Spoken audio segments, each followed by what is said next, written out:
am the Black Knight.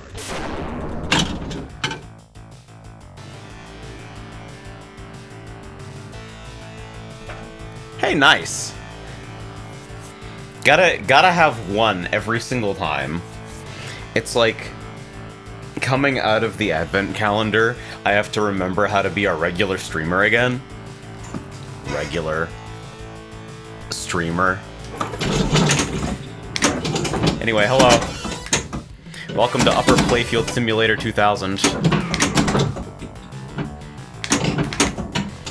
God fucking bless this machine. Hey. Thanks, Les. So, I got tired of having hair, as I usually do. I prefer a buzz cut not because I believe I look good in any way, but because I just don't like the sensation of having hair. Damn it. And so I go to Frey, I'm like, hey, 2 on the sides, 3 on the top like usual, and he goes, sure. And so we start with doing the 3 all around, and then Frey looks up at me through the mirror, halfway through decimating the back of my head, and goes, my bad, this is a 1. So now this happened.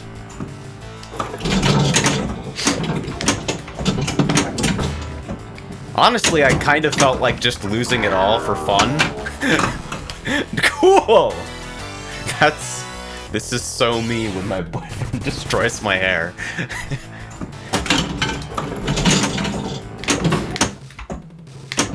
It's like, no, I absolutely could have lost it all. Maybe it would have been interesting to see what that looked like. But I was like, hey, may as well just fully commit to what we did. God, where is that kickout coming from? Thank you, Foss. I respect that as someone who has a lot of hair, I get it. Yeah, it's like, I would do super long hair if I could just, like, write a filter driver for my sense of touch that, like, rejects all events originating from my hair. I don't want to feel my hair at any point. Lose the brows too, get the full experience in. But if I lose the brows, how will I emote like a fucked up orangutan? I am the Black Knight. As soon as my barber retires, I'm getting a random guard on my razor and going to town. Just pick it out of the fucking Amazon $30 hairdresser bag.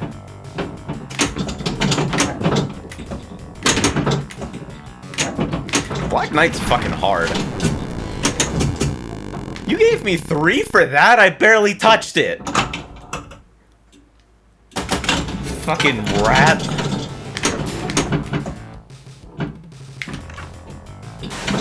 That's crazy.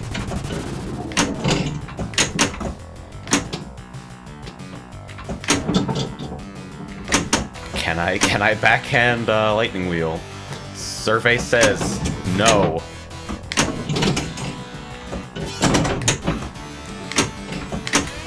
Literally, it is just go to the upper playfield, the game. No way. Black Knight 2000 is not complicated. Okay. So, we don't get to deflect that kick out. You kinda just have to bash it. But which means that shooting there when it doesn't actually start the multi-ball is maybe one of the most dangerous shots on the table. Yeah! Black Knight 2-3. Oh no! Give me your hit stun. Can't believe they made hair loot boxes for real life. True! Alright, so this thing is fucking mulching me today. That's great. That's good to know.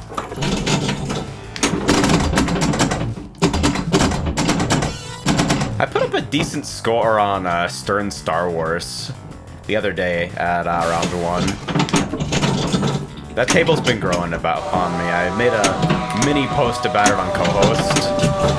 Because I guess co-host is like for effort posting that's not effort posting enough to be a blog article.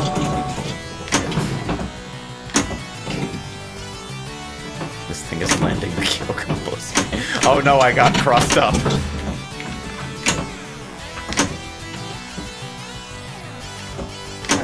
Nope. Undershot. Where did that go? Cool. I gotta nudge upward, not to the right on that. Ah! Fast loop. Okay, and if I give it a nudge coming off the fucking, right side there, it'll bounce out in kind of a scary way. But it might still be better than letting it touch the right bumper. I think the upper playfield don't care. True!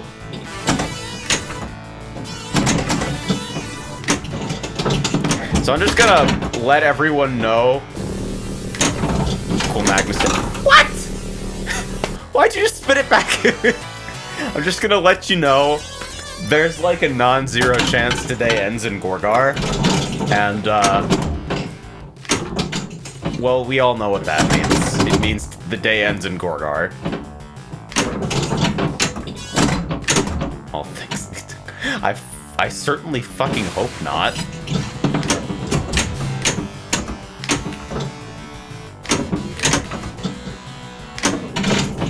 See, the crazy thing is that Lightning Wheel is like the more lucrative shot if you want to get onto the upper playfield. But funny.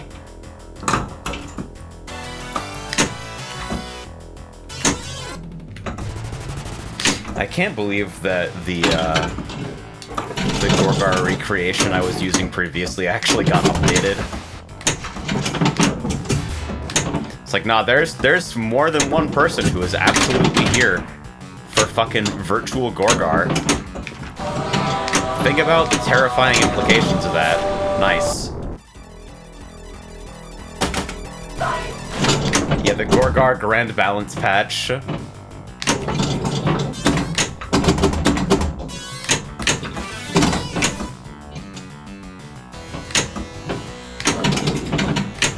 This upper playfield is so good, though. It's like, it's okay for the rules to be shallow when the thing that the rules has you doing is fun. I wonder if I should be trying to, like, catch off that instead of just bang it back straight out of the fucking, wire and pray for it. Based.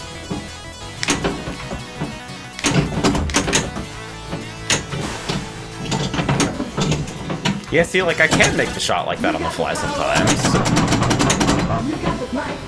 No way. Get ready for battle. Give me your money. Beat the Black Knight. One of the greatest achievements in video game music is happening to you right now.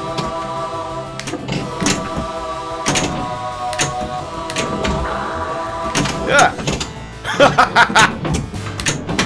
Oh shit. Damn it. They add a second snake. We have added Snake too. Alright. I'm tired of getting my ass beat. I'm already tired. I am the Black Knight. So what's been good on GDQ recently? I missed a fucking lot. And I want to know what I have to go back and check.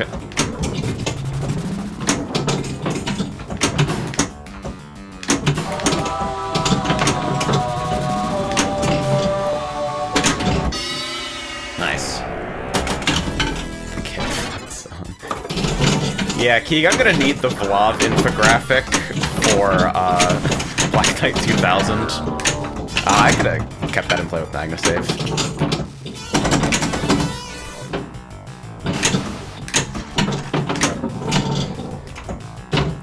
Cool.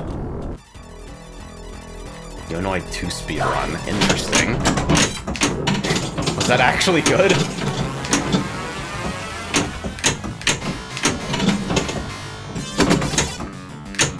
Battle of the Eras run. That was at like 4 AM, right? That's why I missed it?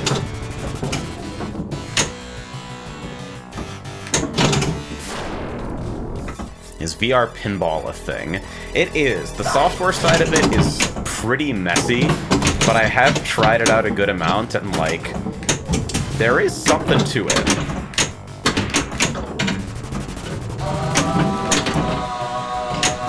Doesn't make for great streaming, and I'm pretty latency sensitive, so for now, don't laugh at me, please. So for now, I'm sticking with the traditional monitor life.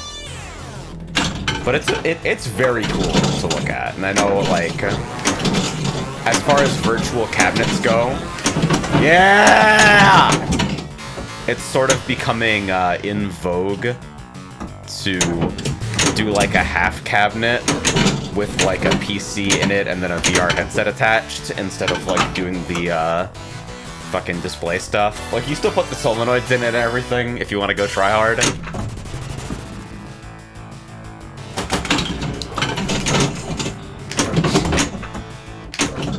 But like, because pinball has some very particular challenges in terms of like flat projection because of the angle of the playfield, right? Like, the inclination's there, but it's slight, and you want to be able to see things that are happening on multiple levels. Thanks, Spacey. Appreciate it.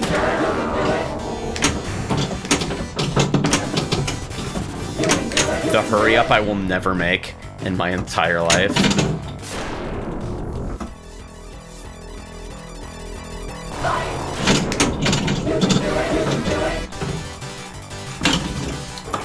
Wow, the hurry up goes while you're locking balls. That's so horrible.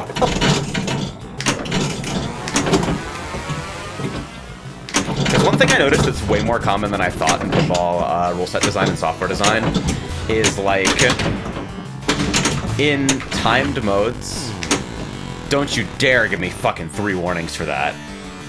In timed modes, if the ball is detected as being in an element that, like, takes it out of play or out of your control for a while... Great kickback! Fucking bomb it straight into the 3-bank and then it loses all speed and drops straight down the middle? Fucking thank you. Anyway, it's stuff like during Star Wars, while the ball is bouncing around in the pops that are 300 miles from everything else in the playfield. It will stop, like, hurry-up timers and mode timers and shit. Because you don't really control when it comes out of the pops, and there's not anything you can do with it while it's in the pops. So, it's just like anti-frustration. It lets it interact with the rest of the playfield without penalizing you. And that's cool. I am the Black Knight. This table might actually fucking suck. I think, like...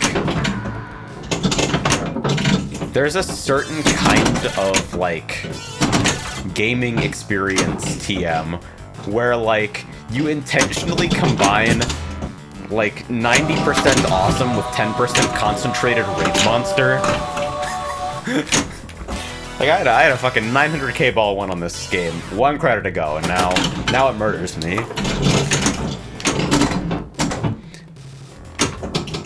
Wonder if there's a Hercules digital table. I knew Hercules was a giant stupid meme that didn't work. I didn't know it was loud.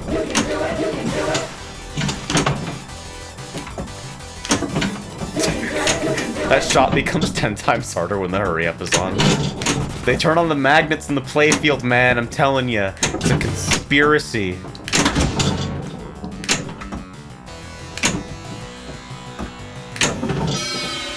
All right.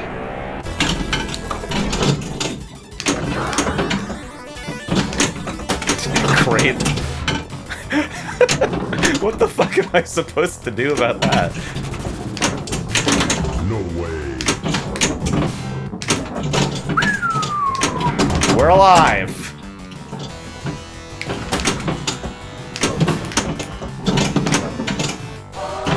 Cool. This board just kind of looks like a mess visually, TBH. You think so? You mean, like, the playfield layout or the playfield art, or, like...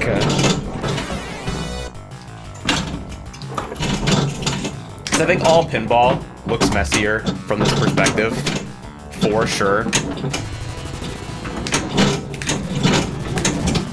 Scary loop. Scary loop! Help!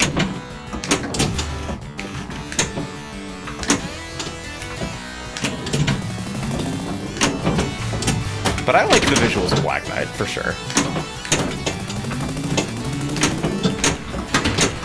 It's like, I don't think Data East Star Wars is a good game, but you compare, like, the playfield art of Stern Star Wars and Data East Star Wars, and it's like, Data East had the right idea on this one. Stand up and fight. Yeah.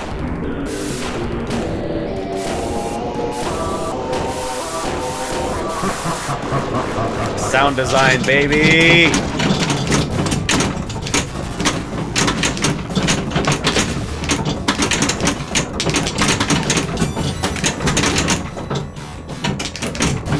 Great.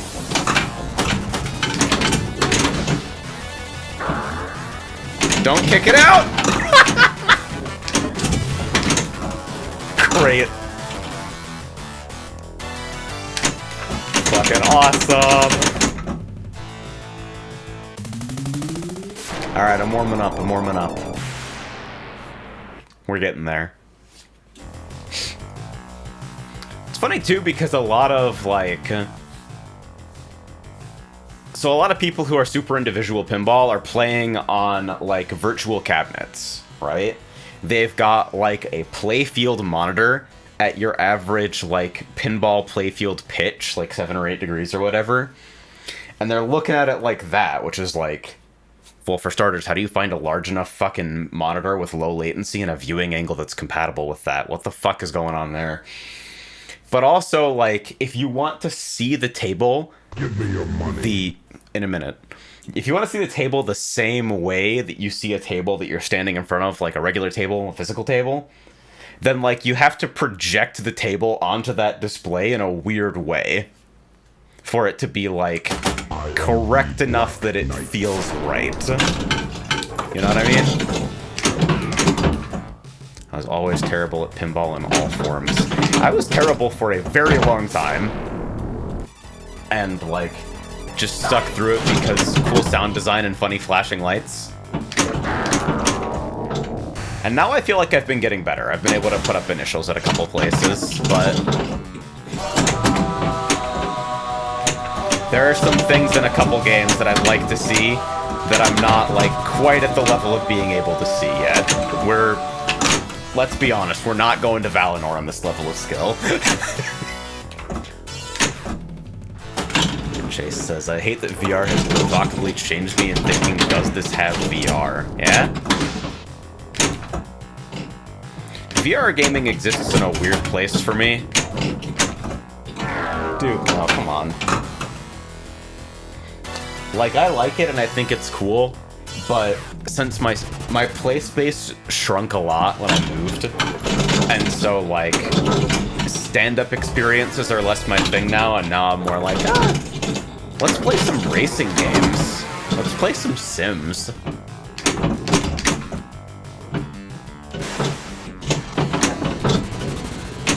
Speaking of, I am now looking for any PC racing game that offers the experience that Maximum Tune Ghost Battle does. If anybody knows anything about this, please let me know, because that is like a solid contender for my favorite like multiplayer structure of all time now. I can only change that.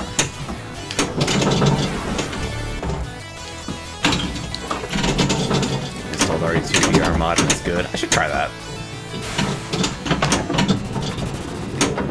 It's like I like the visual immersion. I don't know if I'm the same way with like motion controllers. No way. Give me your money. And of course, VR chat remains my preferred way to remotely talk to people. Because, like, positional audio really is that good. Okay, so we deflected off the tip of the right flipper. Excellent. Okay. We have a strategy. Not every machine's gonna behave like that, but this one does, so... Dark timeline, AJ finally learns to land on a flat and features. And then it's over for me from there. Give me your money. I want to give Elite Dangerous another try. I feel like I could get into the space trucker life. There's something about that idea. It helps that the headset I'm currently working with is like more comfortable than the Quest 2 ever was for me. And also, like, the optics and the resolution are a little bit more compatible with, like, reading a bunch of text on small glowing panels.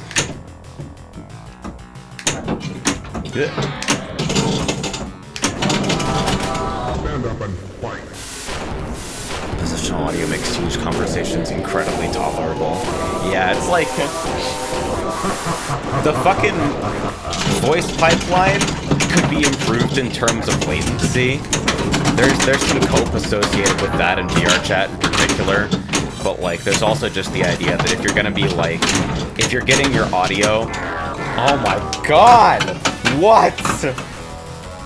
If you're getting your audio on a standalone headset delivered to you as part of like a video stream, that it's gonna be a little late, and that can affect the way you interact with conversations.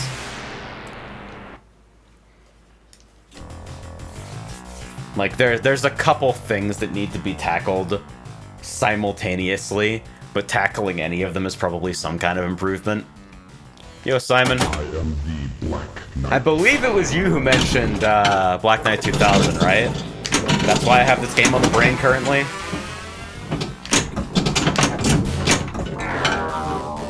Video game. I like this shit, though. I don't know what else we'll be playing today, but I'm feeling the groove with this right now. Can I catch this instead of just randomly bombing it into the free bank and accepting certain death? Well, that actually went in. The visual aspects are great, just the split thing is weird to me. Yeah, the upper playfield dominating so much space is actually really funny.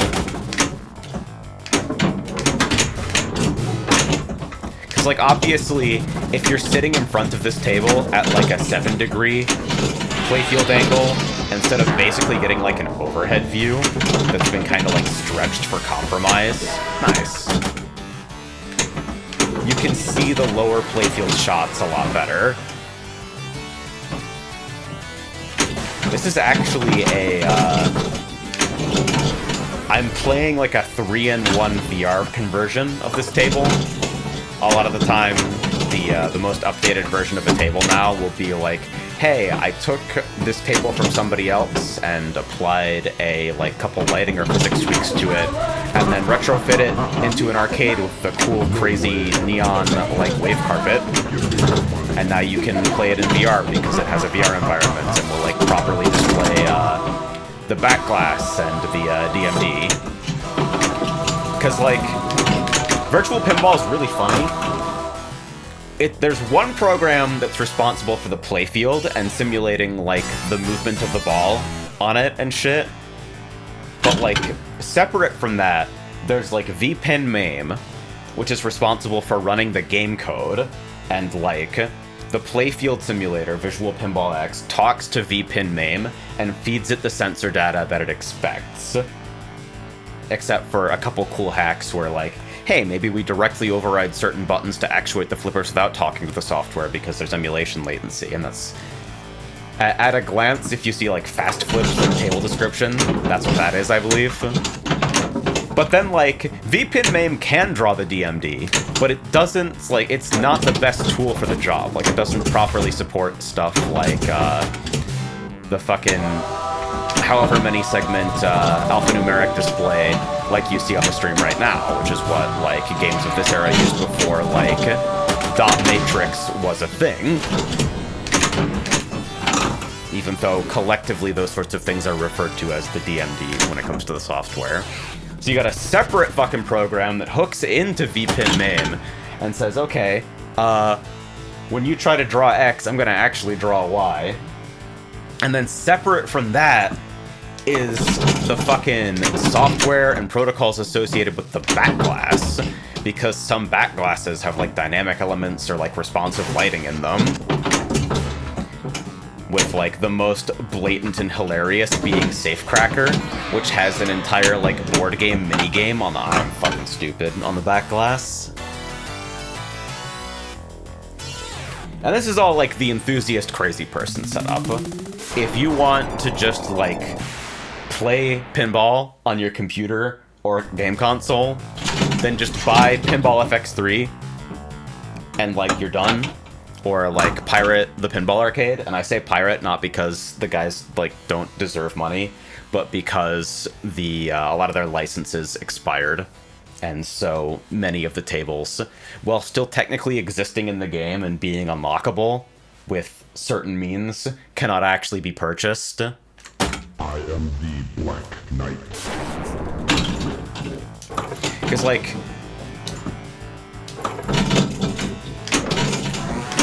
So Williams doesn't exist anymore.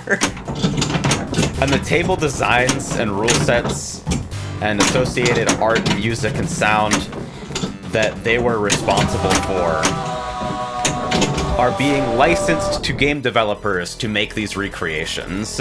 And the Williams license changed hands in such a way that Williams tables disappeared from the Pinball Arcade. Which is like a sim that I have some very fond memories of.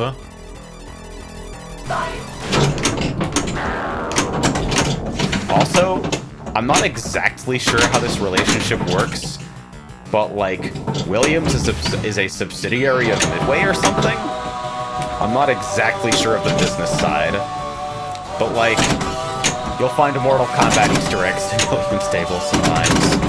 And they very much have the same approach to like, hey, we're Midway and we're gonna solve a problem of player behavior in the most inelegant and direct way possible, sometimes.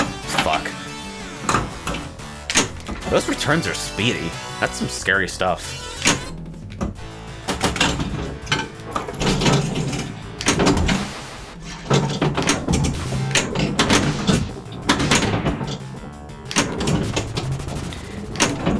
Even a single, like, physical table, like, extremely fucking used, can run you, like, $7,000 fucking dollars off the bottom of the sling, Jesus.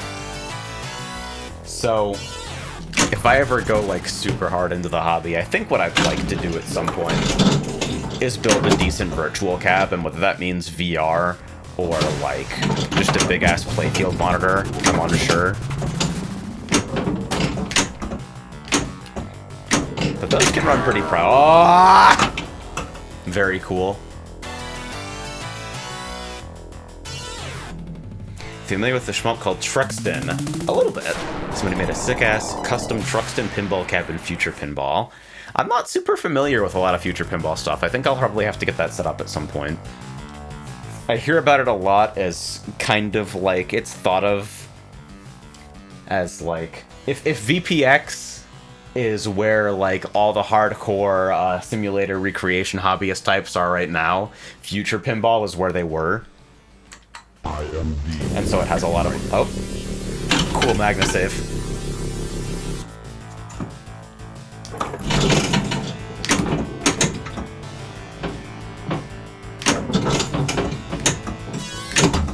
Yeah, it's like we went to from the failure mode of a pinball table is giant empty space where nothing happens to the failure mode of a pinball table is like evenly spaced identical fan shots that all reliably return to the flippers.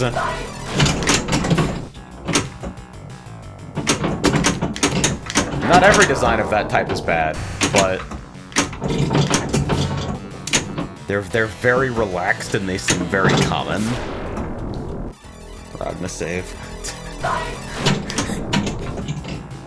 wonder if somebody's done a fucking laser homebrew table. no way. Oh, nice! Inferno Divider's pretty good. I hadn't thought of that one. I know I saw a Shovel Knight homebrew recently.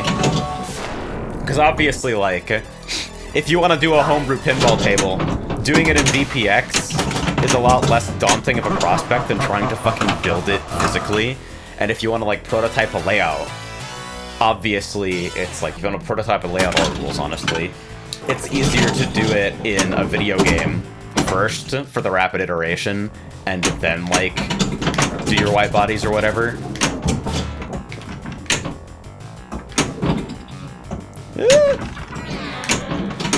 Scary. I think the two most advanced, like, physical homebrews I've seen are for fucking League of Legends and Undertale. Which is like... Undertale makes sense to me. It makes perfect sense that someone would do that, because that's just how that group of people is. They're all fucking warlords and heroes. No way. Really now? Really now? Oh, because I already blew it, or? Frog fucking surfaces from the depths of the earth at the League of Legends mention. I did somebody dirty the other day. We were all in fucking Tile Gun, playing Mahjong and watching GDQ, and somebody in the room was trying to, like, think of a League of Legends character. They were, like, talking about, like, the visual design elements, trying to remember the name, and I looked at Foss, and then I had to apologize because I looked at Foss when someone said League of Legends, and no one deserves to be typecast like that, but also, Foss doesn't know anything about League of Legends. I'm just like, oh, you're the type of person who would have an answer for this. Ah! And that's karma hitting me delayed.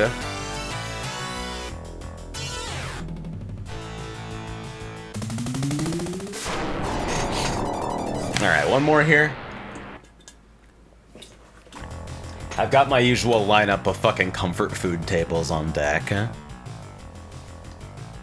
Yeah, I really did just get rid of all my hair, huh? Well, Frey got rid of all my hair.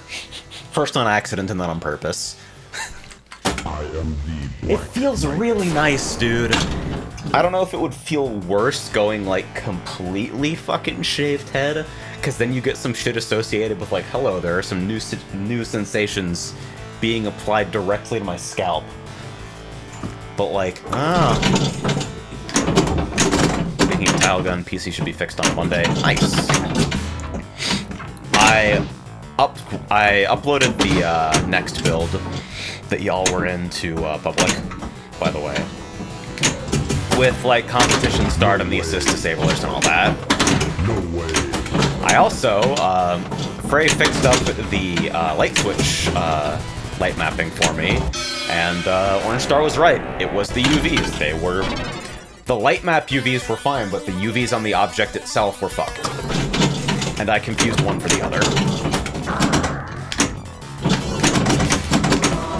Alright, stay up there. Nope, we're fucked. We're fucked.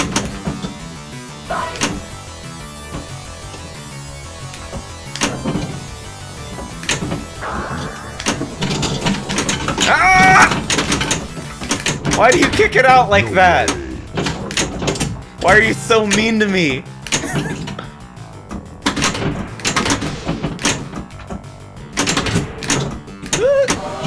Okay. Also, I will have a basic Wi-Fi card, which is an upgrade since I'll be able to get 5 gigabits connections now. Nice. Yeah, so less network cope, hopefully.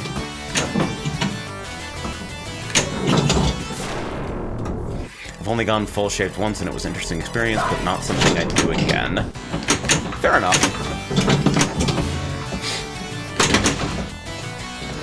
I'm also definitely thinning.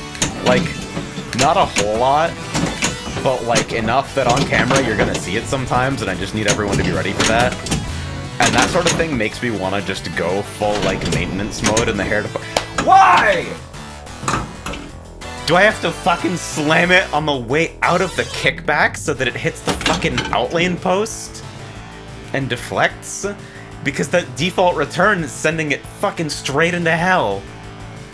It's nightmarish.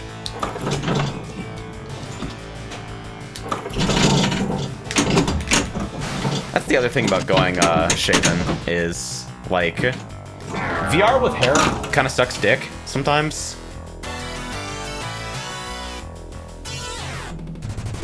You think there's a way I could get a Miku cam onto this layout?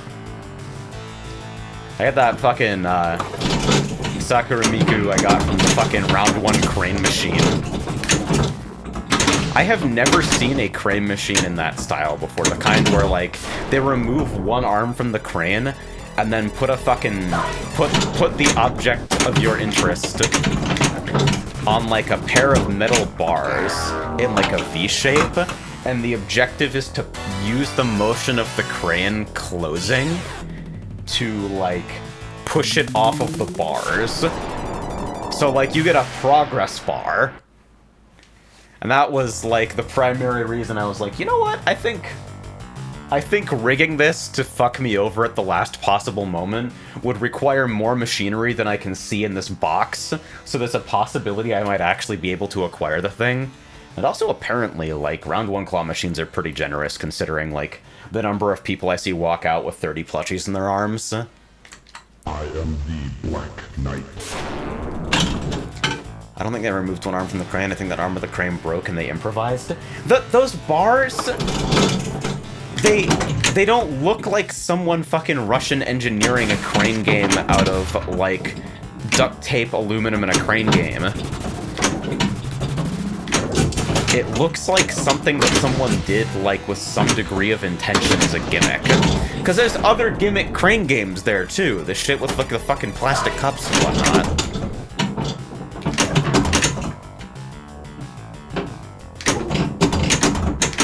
You know what I mean? Like, I could believe either thing, but... we fucked up the crane is not my default. Nice.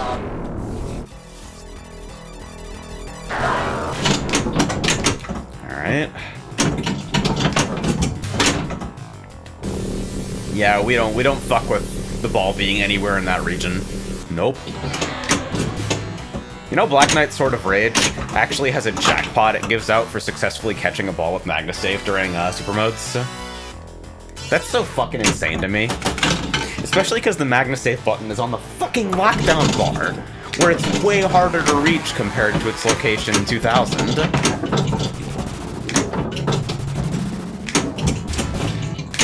Like, at the big fucking arcade that we occasionally go to, we gotta, like, you really tilted me for that? Okay. We go to Starfighter in Mesa every now and again. It's a long drive, but it's worth it. And they have a Sword of Rage premium up there, where the MagnaSave doesn't work, and there's a fucking sticky note on it that says MagnaSave disabled. And the game plays exactly the same, because MagnaSave is just so fucking unhelpful. Alright. I got fucking trashed. I got bodied free, and it was not close. Alright. So let's see. What do I want to play? Is it time for Bride? I feel like it could be time for Bride. I gotta restart Visual Pinball, though, because if you try to load more than one table in a single launch of the program, it shits itself. I actually have a batch file that changes the orientation of my portrait monitor as well, because VPX, for whatever reason, is architected in such a way that it wants you to leave your portrait monitor in landscape and Windows. Fucking whatever.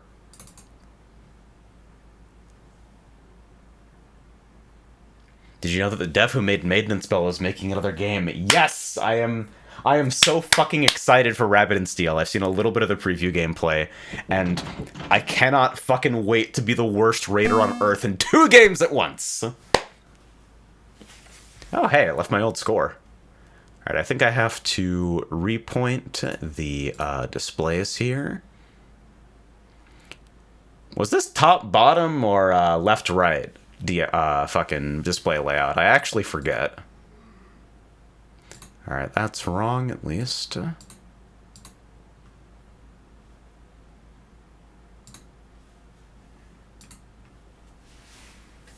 Right of Pinbot, one of the most heterosexual pinball tables out there. I've made a robot that sings. One of the creature tables I have actually supports my laptop's motion sensor and just lets me rotate it into portrait. That's fucking cool, yeah. And yeah, it's not true for everything. It's like, the standard for VPX table distribution is for tables to be released assuming that you have a landscape orientation monitor but will be playing in portrait. But that's not true for everything, and you can change it if you're willing to fuck with the, what am I fucking talking about? If you're willing to fuck with the POV and the camera settings. I might try to do that at some point, because I kind of want to standardize my POVs anyway. But the thing about auto POV is that, like, you have to fucking... It likes to keep lighting settings for me, for whatever reason, and it blows out a lot of tables. And I keep opening the XML because of course it's XML and I can't figure out which parameter actually controls the lighting. But yeah. Oh! There's the noise! Oh yeah, this is a skill shot. Let me take this down a little bit because it's louder than the last one.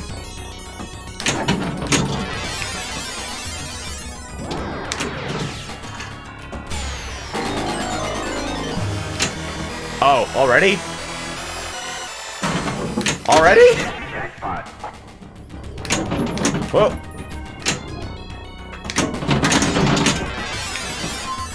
Don't you dare. Of course.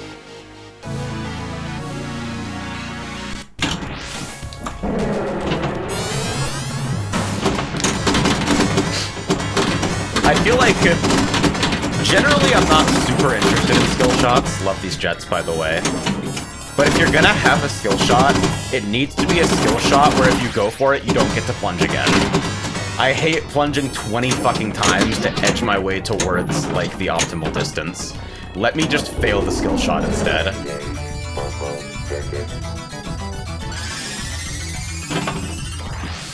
And the way this is integrated, too, where it will, like, serve the ball back to the fucking plunger lane is pretty neat. Brian is seriously, like, mechanically speaking, this table's so fucking cool. Here's the gimmick if you're not familiar with it. Welcome to, like, one of the most annoying to maintain pieces of machinery in pinball, by the way. Just in case you were wondering about that.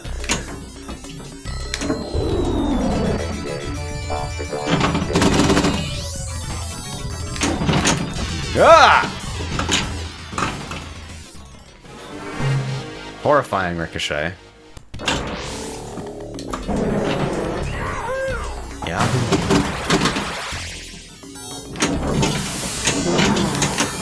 It's like the loops on the... Ah! I don't know how fast the real thing plays, but this recreation is like lightning speed, and it makes me so fucking happy.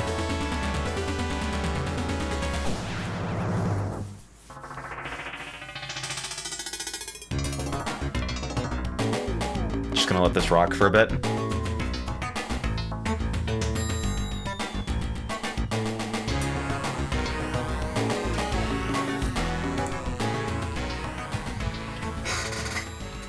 Like, give me the extended version of that theme. Fuck you. I think you might get it on high score, I forget. There might be different themes for Billionaire Club and regular-ass high scores. I know of the Street Fighter 2 pinball table. I don't know anything about it other than people apparently don't consider it very good.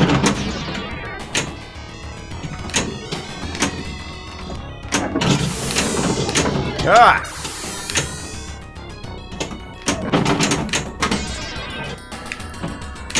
It's like when it comes to the center ramp, the game wants you to make those real fast.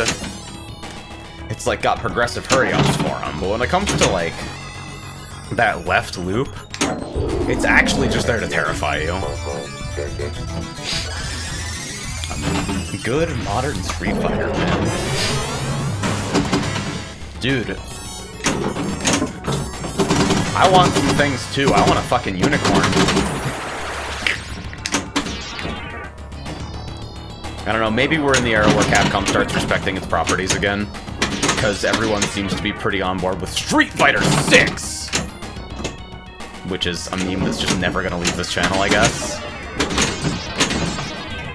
Scary. Ah! Jesus! The fucking rubber on this thing was manufactured yesterday. The slings are so sensitive and so strong.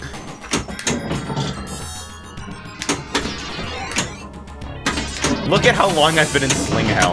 I haven't made like a controlled shot from a cradle in like 40 seconds.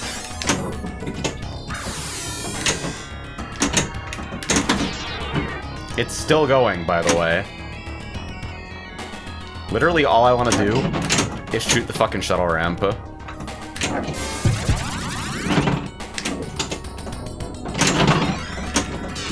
I should have known it was gonna happen there. Most VPX machines look visually awesome because it's a fuck ton of baked lighting. Yeah, people have been getting really strong with this type of shit. As I understand it, baking lighting in VPX is like weird because you're basically swapping out entire pieces of the table as lights activate, and so the workflow for it is like very fucking annoying, but incredibly rewarding if you put the time in and have the proper tooling to make it feasible.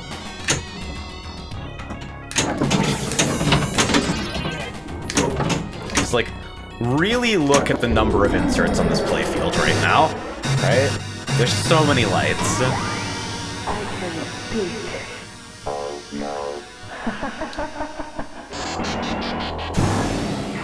I'm also very excited for VPE. There's a pretty big project to basically like recreate and extend VPX in Unity instead of this weird fucking bespoke thing.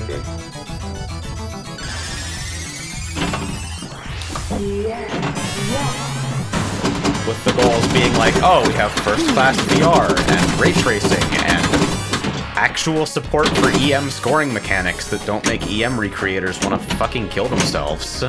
Because EMs are, like, complicated. Basically, like, the actual physical spinning of the score reel and the rate at which that happens and the mechanisms that control it seriously impact the way score is assigned. Because that reel is what's keeping track of score. There's not something else in the machine responsible for that. Yahoo!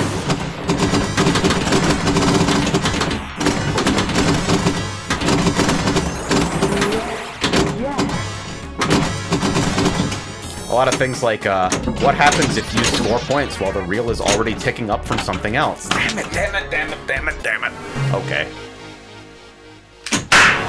Ah!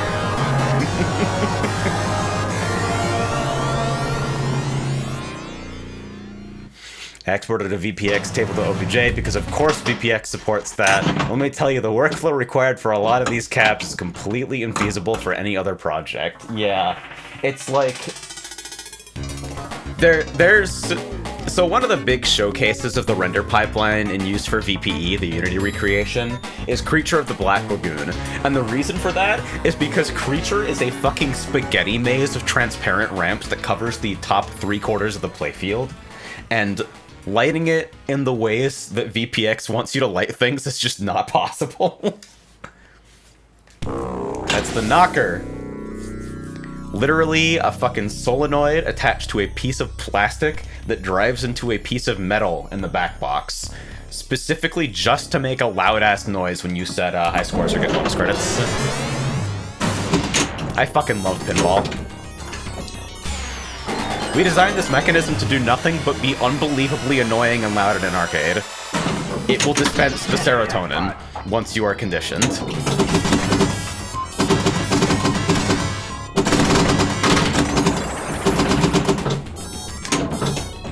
This game is old, and you can tell because Pinbot does not actually give a shit about whether your ball is in the pops while it's ticking down a countdown timer.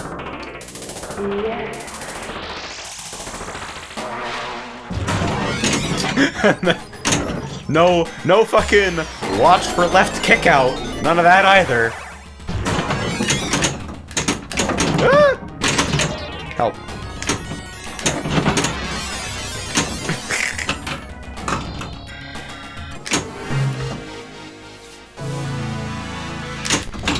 Well, I got fucking jackpot from the wheel, so already this credit is going pretty well.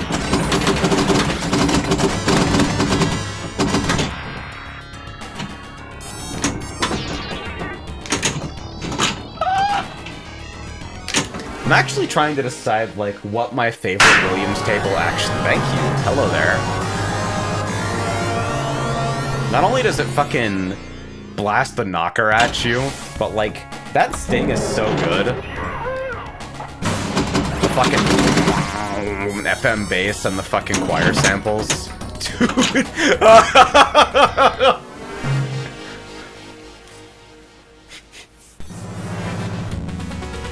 No fucking ball safe here. Take your sensitive ass back to Stern. I want to at least fucking do Metamorphosis once.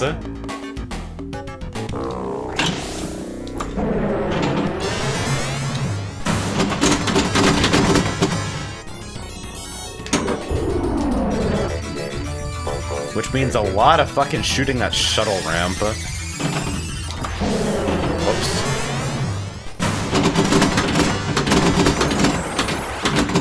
Sometimes you pin the bot, sometimes the bot pins you. That's kind of hot. I don't know about that, dude. Oops. Nice.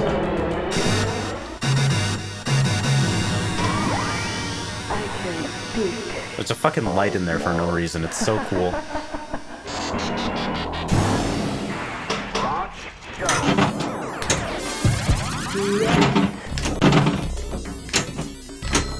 I feel like something that is, like, in a lot of ways disappeared from modern pinball design is announcers just fucking telling you to shoot specific things. Like, maybe it's just Stern that's not doing that, and, like, Stern, with, like, the exception of fucking, a handful of tables from, like, very quiet manufacturers, is what I've played recently that's been made in the modern era. But, like, learning rule sets is so fucking hard on new tables, not just because rule sets have gotten more complex, but because nobody tells you what the fuck is going on. And it's like, it's one thing to just say, just fucking read the little card on the lower left, and you can, but like...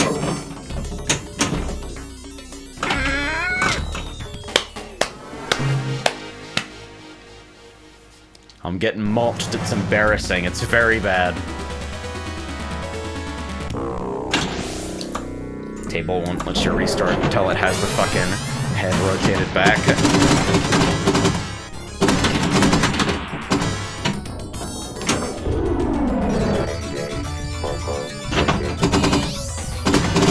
And now we're in the jets.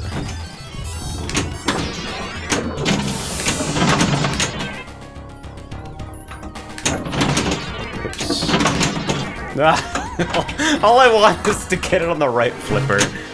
But I know I can't post-transfer on this fucking machine. Yeah, I really like the guided rules walkthroughs that TPA had. That shit was super friendly for a lot of tables.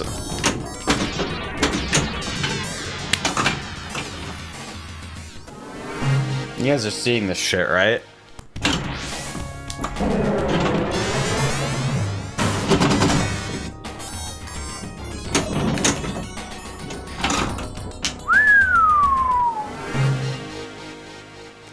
That sucks pretty bad. It's a hard game.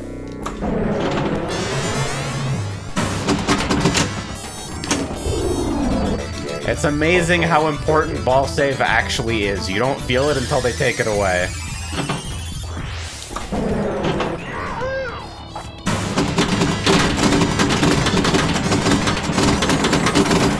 Cool. I'm definitely gonna need solenoids in my desk for this, actually. We're gonna need to set up the full force feedback system.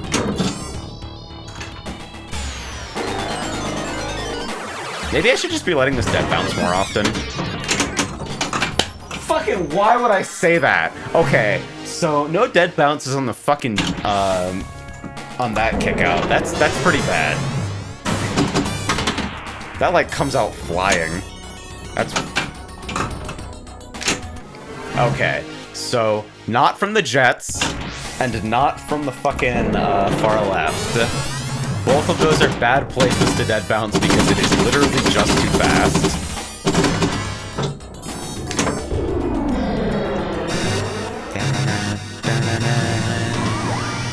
I can speak.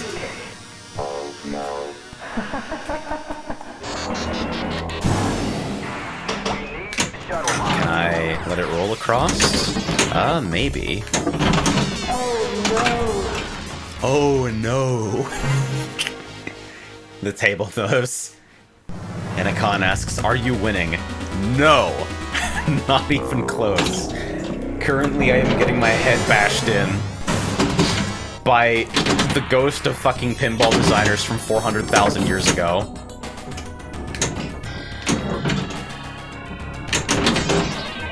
Help. Abort! Abort!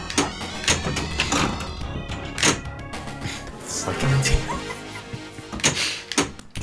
it's not working out.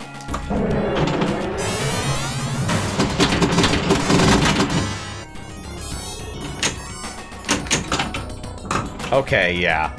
That's, those bounce a little bit too quickly for me to actually, like, get control of it afterwards. It's at, like, exactly that wrong angle. You see that? That fucking nightmare angle.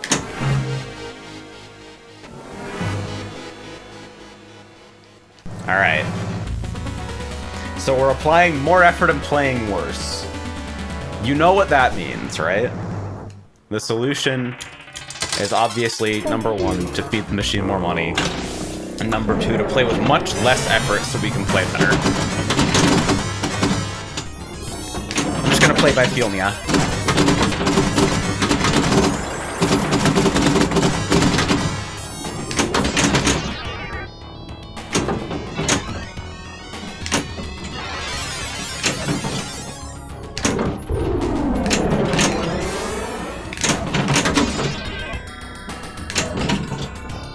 Oh man, that return is really funny. Ah! Back into the jets we go.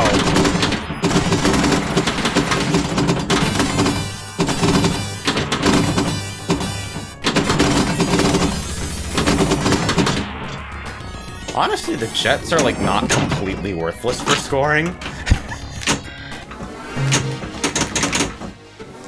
The hell flipper catch means I don't care. Wow! 3.7 mil bonus is not nothing. Is that just like a switch hit based bonus? Is that what that is? Is that why? It's like, I know it's like, loops contribute to it as well. But if the base bonus value is just switch hits plus ramps, or plus loops, are you aware of Ride 2.0? Vaguely. I feel like the precise aesthetics of this table are what, like, give it its charm for me. So while I can respect the attempt to modernize, it's like, I don't know, update the rules maybe. Abort! Abort! But I don't feel like you need to change the fucking, music. Ah!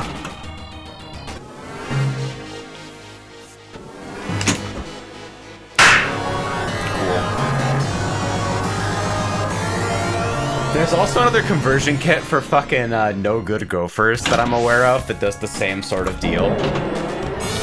Where it's like, no good gophers rule set. I like it, but I acknowledge that it is stupid.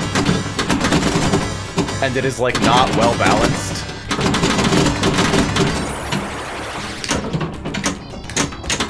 And so, like, give the game a rules update, 100%. It's like the fucking,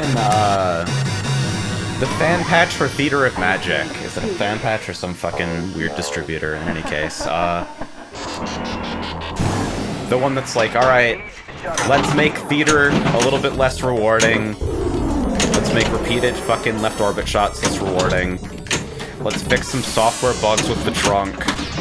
Let's unfuck basement rewards for competition play, that kind of shit.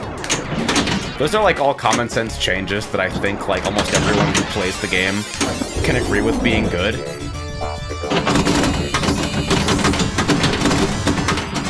And that's like layer 1. Layer 2 is like the Cactus Canyon remake or Cactus Canyon Continued. Oh Which is like, we're gonna respect the aesthetics of this, but like, give the rule set and the code a more fleshed out, like, just more reasons to hit more stuff. more things to do, more stuff to see. And then you have, like, Bride 2.0. I know of the cow Easter egg. I don't actually know how you get it. Yeah, and for CC, like, Cactus Canyon is not finished. You have to play it for, like, 1 credit maximum to notice, wow, this has no match music or animation. They literally didn't finish it. There are parts of the table referenced in the rules card that just don't work.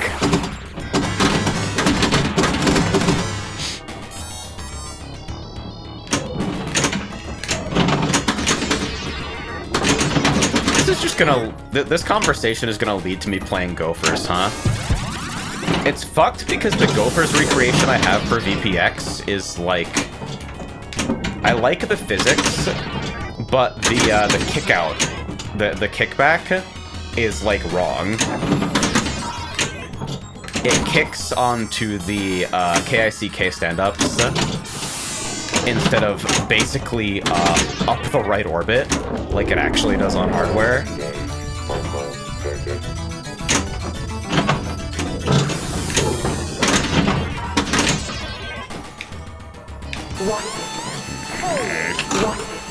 I didn't tilt, though. Ping-ball. You know, ping-ball, I've come across that term as, like, hey, welcome to 11 Table Tennis, a ridiculously accurate ping-pong simulator in VR. Sometimes people like to play cross-country, but that gets weird because, like, the speed of light and shit. So, what we're gonna do is we're gonna simulate the ball locally for you, but then we're gonna draw a second ball behind that represents where your opponent sees the ball as being. So you hit the ball as, like, they return it to you, but then you watch the after image of the ball. You watch the version of the ball they can see to see where they're going to return it next. And they call this technology ping ball, because it's a ball that's delayed by your ping. And I think that's neat. 11 Table Tennis is fucking cool. If you have a VR headset, you should, like, look into it. It is, like, disgustingly accurate.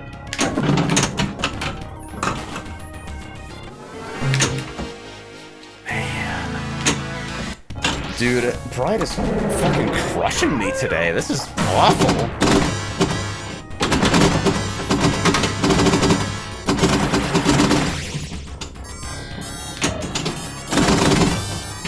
Yeah, see, what you did, Sleep Mode, is that, like, you said, like, a dumb combination non-word, but it allowed me to, like, flip over a trap card where I talk about a niche interest that I only kind of have. Virtua Tennis 2 is on Fightcade. Real shit? I forget which Virtua Tennis it was, but, like, Virtua Tennis and Outrun 2 were, like, along with DDR and Papa Music, our rotation of games when Masky and I live closer together and, like, hit the arcade on weekends.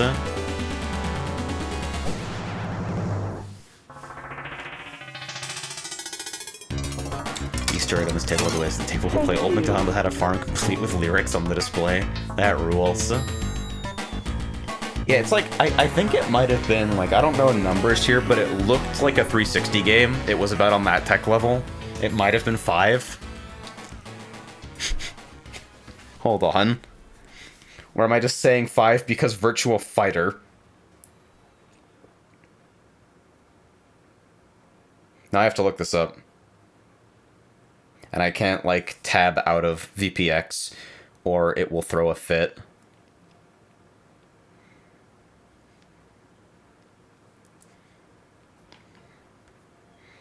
List of games.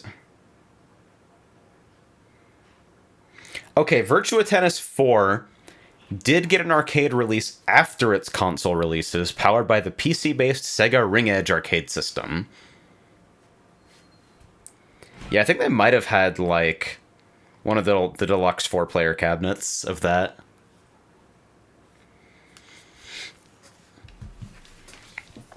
Virtua Tennis is cool. That's the whole take, sorry. Doesn't have the Virtua branding in Japan. It's just called Tennis?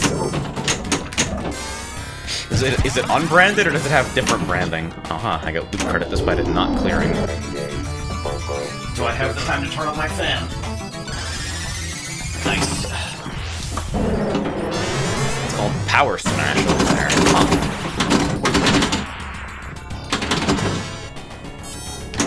Yeah. Woo.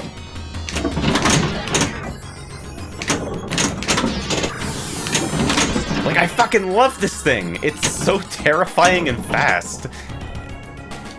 It feels like you're fucking dueling with God when you keep the ball in control for long enough to do anything at all. I can peek.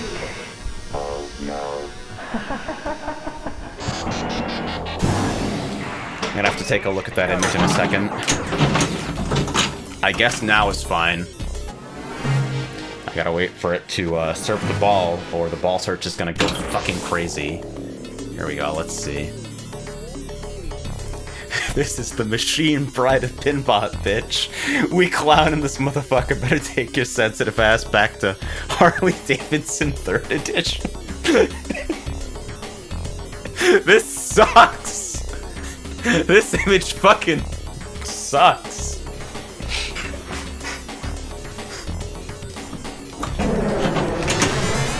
God. Happy to report that Stern 007 looks like dog shit, by the way. Just figured I'd mention.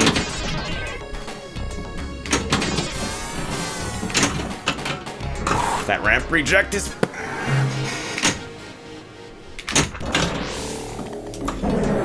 Maybe Bride just isn't gonna work today. Maybe it's time for me to acknowledge that, like, sometimes playing by feel means that you need to walk away. Cool. Alright. Yeah, Puyo Puyo Esports versus Puyo Puyo Champions, right. I mean, notwithstanding that Puyo Puyo Esports is like a putrid fucking name. Alright, let's see. Is it time for me to play Gophers even with the weird kickout? Well, let me see here. Let me go to the fucking virtual pinball spreadsheet, which is actually a weird Heroku app, and search no good. Has anybody done... Yeah, there's the FX3 shit, and then there's the, Ball Traps Fixed Layout Physics. Last updated 2021. Okay, so I have that version. Cool.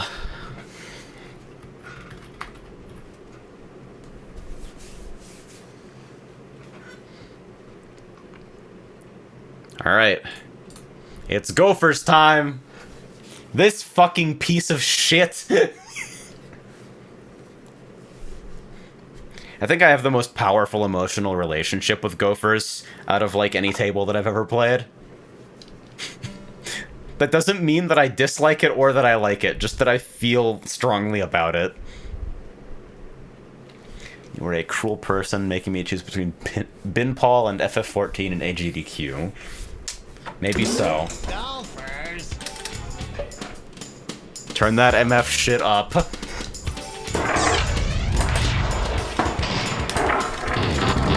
Oh man, this is a way different perspective than Bride. I'm gonna need a moment to get used to this.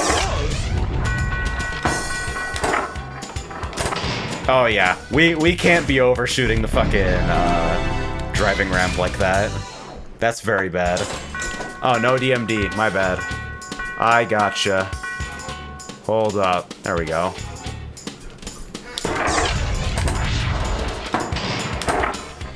Wow, that's going super wide.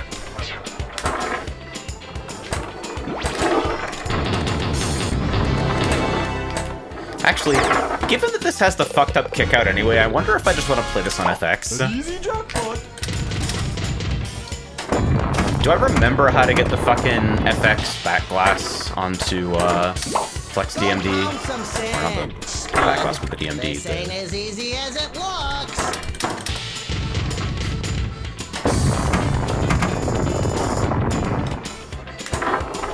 The thing about Gophers is that its layout is basically designed to ensure that if you play by feel, you make no progress in anything.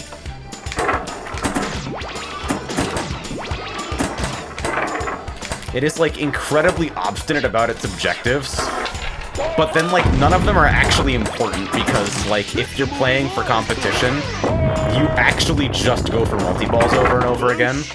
Except the game tries to actively stop you from doing that by permanently locking you out of the mode, unless you, like, pretend that you're not doing multi-balls. If you loop the ramps too much, a Gopher will just pop up to block them and never leave. It is maddening. I have no clue why it was designed in this way. I actually wonder if I tweak the POV on this. It wants me to hit the captive ball, and I kind of just don't want to right now. I'm a little busy.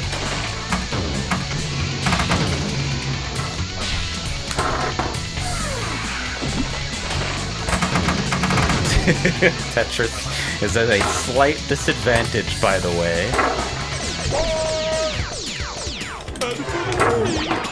I don't actually think I've ever timed out that entire thing. Blast that card!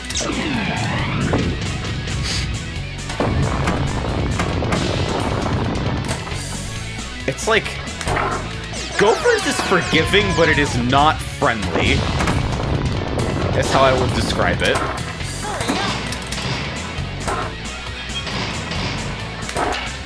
And wow, I cannot shoot anything for shit right now. Maybe I do make this a POV adjustment stream for a brief moment.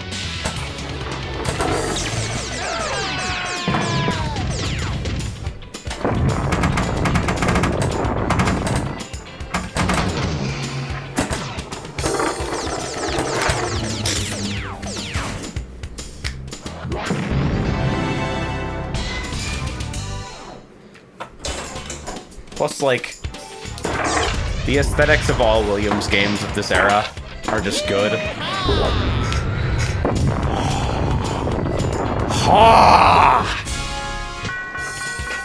Give me Daytona USA 2 Esports. No, it doesn't! It would mean a re-release of Daytona USA 2! They've never done that. They might, now that you mentioned it. Man. Okay. Isn't Daytona USA 2 the bad one? We don't know because nobody ever got to play it. Alright, hold on. Let me see about this business.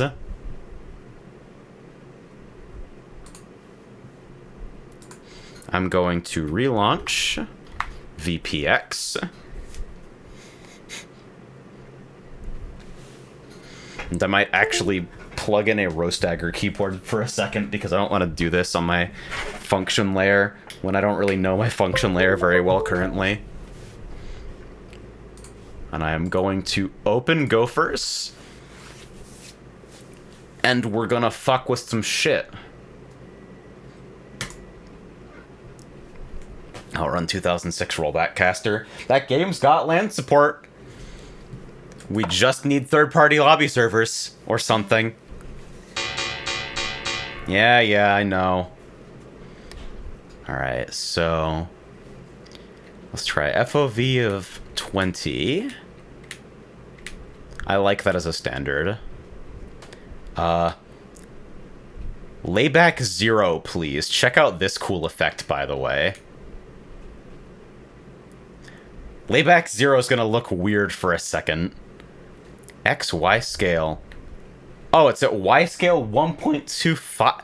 Why did you do that? Ugh. Jesus Christ, how horrifying.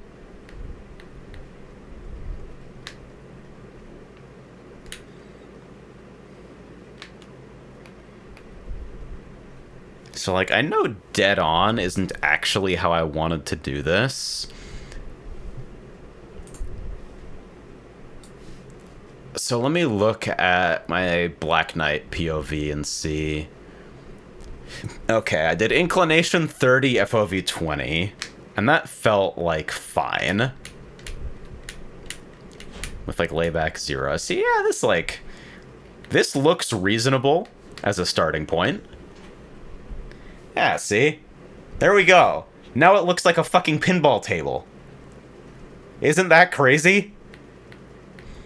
Damn, that's so interesting. Alright.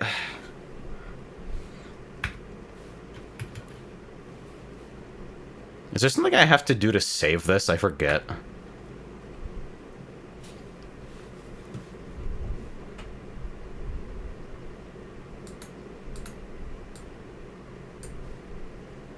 Well, it says it was modified. So I guess now I just export POV. And play. And pray that it doesn't crash. It crashed. I can tell because my controller started vibrating and never stopped. So it's a good thing we exported the POV before trying to play the table. Because if I hadn't done that, I'd have to fucking start over on the customizations. And it's like, I want to use those settings as auto POV, but for some reason, it's fucking baking lighting shit into it or something. Maybe it's night-day level? Is that the param?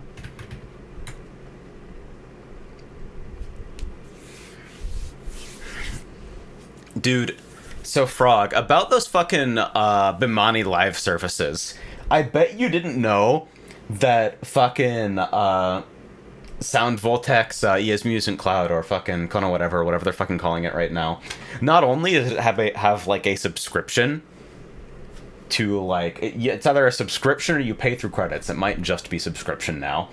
But it also has like several $100s of song packs. And the free stuff is on rotation. Several $100.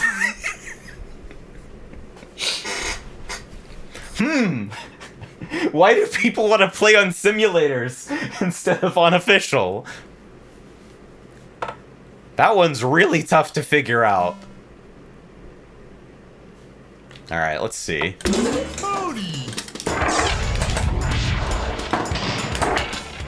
Yeah, see? Now I can at least, like, hit the fucking thing. Look at how much more normal this looks. Check it out. It's like it's pinball or something.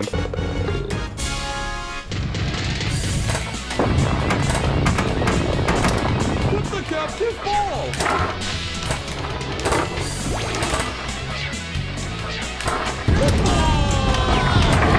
Alright. I don't actually think Ripoff is that lucrative, but it is like a fun multi-ball.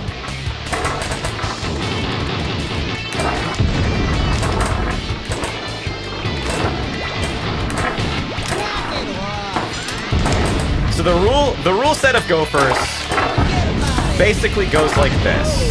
You make the lit drive shots to lower your stroke count. Then when your stroke count is low enough, you shoot the putting green to complete a hole and receive whatever award is on the wheel,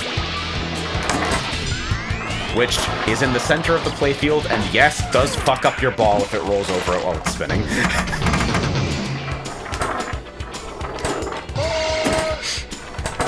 However, the other way to complete a hole, you catch that, is by shooting the hole-in-one, which is that fucking hole at the very top of the playfield, which is actually on, like... Found some sand, jerky. Hey!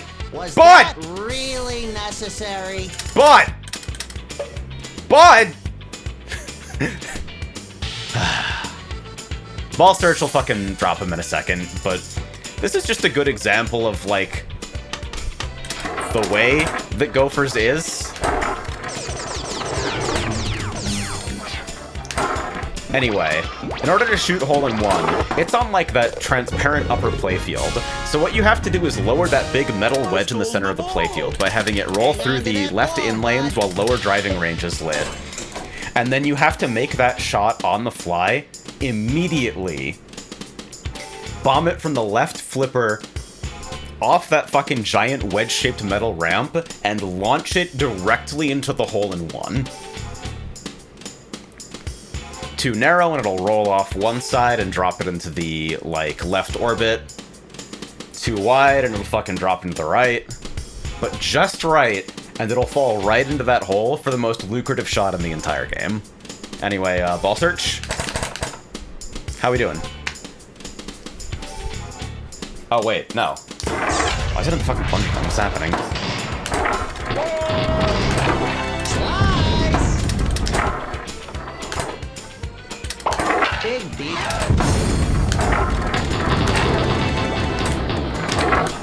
Got him. Head for the green. What's your favorite Bud or Buzz quote? That's tough. I think my favorite detail of the way, like, their voices are set up is that in a multiplayer game, they use a different nickname for every player. All of them are, like, derogatory and suck, but they're consistent across player assignments. And I think that specific detail might be my favorite thing about the game, because it's like, who the fuck even thought of this?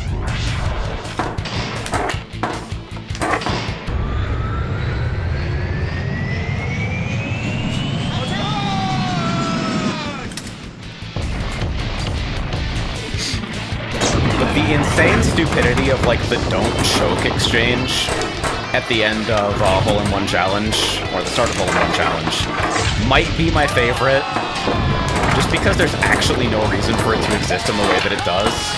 It is just so fucking stupid.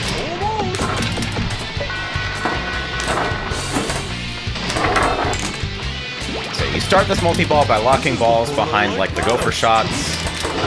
Make ramp shots to raise the gophers, then hit them to open the locks, and shoot a ball in there to lock the ball. Lock enough balls, and a shot to the putting green starts multi-ball. And right now we're aiming for Super Jackpot, which is the hole-in-one. And I would really like that to actually fucking roll over far enough. Damn it. Damn it. No, come on. Almost got like out some wicks and grenades. Shut up, bud.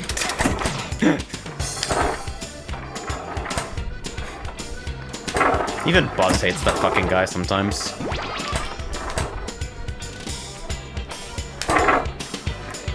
What?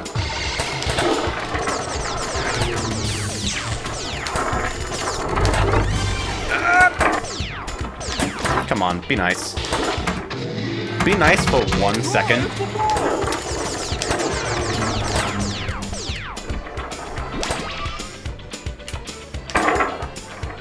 I'm ready to putt out! Bastard!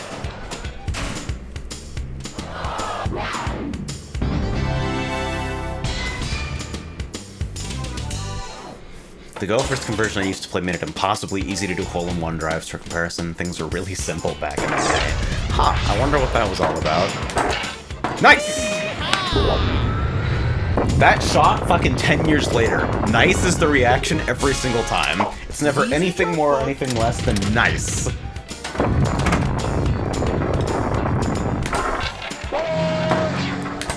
Oh! This ain't as easy as it looks. I was looking at the orbit.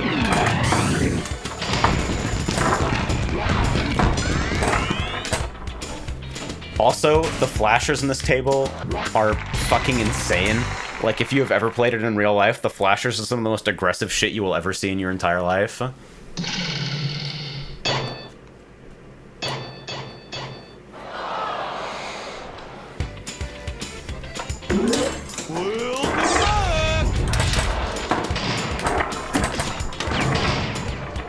Yes, that kick out is wrong on this conversion.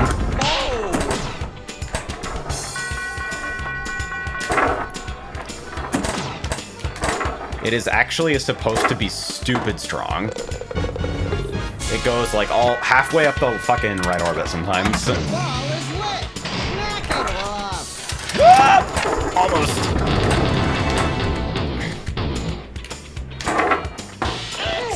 Another fun detail about this table, right,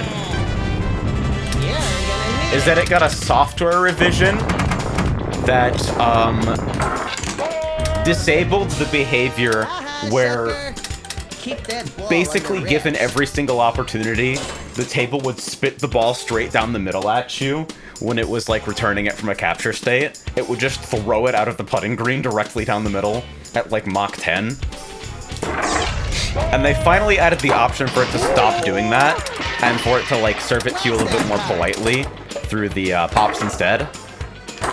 And that option defaults off. Go pound some sand, jerky. It's like, alright, we hear you operators, we know the table's mean. So you can change it if you like, but don't ever forget, it was mean on purpose. We designed it to be mean, and that's how we like it.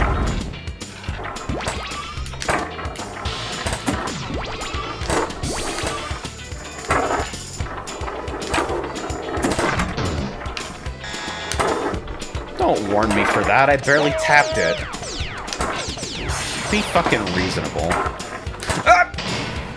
Cool. Thank you. Thank you, Buzz.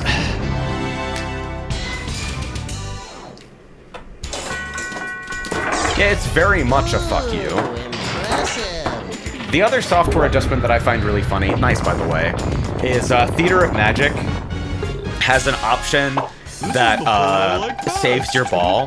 If you make contact with the trunk, don't hit any other switches and then drain in the next 2 seconds, which is supposed to detect, like, you hit the trunk and the ball went dead and went straight down the middle in, like, a way that you couldn't prevent. That's lame, and the table can save you from it.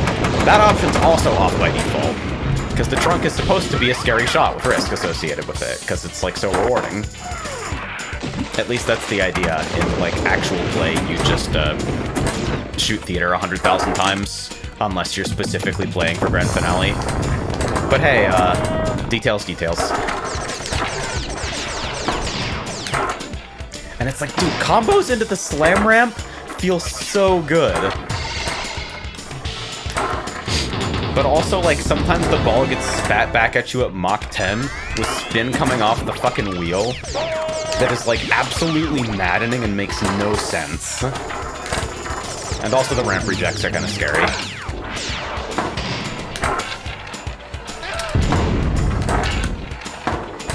Hit the cart? I just want to putt out at this point. Help! Help! Help! Head for the left drain. I feel like I love these guys. Yeah, I don't know. If I got a favorite Bud line, it's probably him telling you, like, to hit shots that are in other Williams games. Motherfucker will tell you, go for the bazaar! You're in the wrong game, idiot.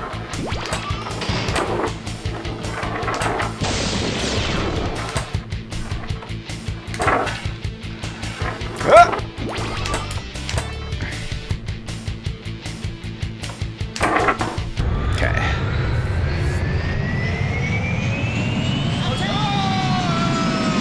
Totan's a lot of fun, too. It has never been working when we go to Starfighter, and I'm really sad, because I've never had the opportunity to play it physically. I'm watching up there. Because the first jackpot in this is from that shot on the upper flipper to the, oh, did I get credit? Nah, rejected. There's that tiny little ramp that's only accessible from the right upper flipper.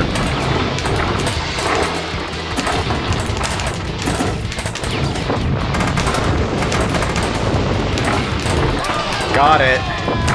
And then after hitting that, the objective of the mode changes, and it now permanently lights lower driving range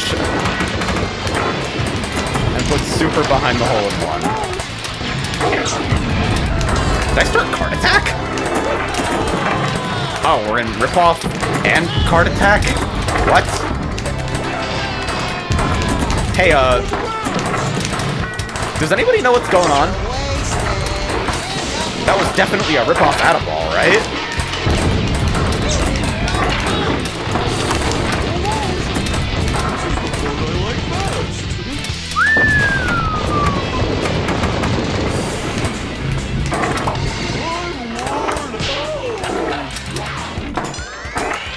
couldn't tell whether that guitar was for the multi-ball restart or for ripoff.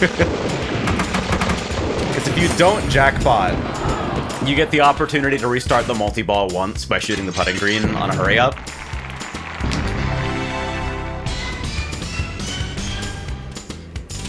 Okay. Reasonable ball. Ooh, impressive. Ah! Don't worry, gravity is your friend. Shut up. I don't even want to touch that with the upper flipper. I'm just gonna let that return and then putt out. Oh, cool. Extra ball is lit. Knock it off.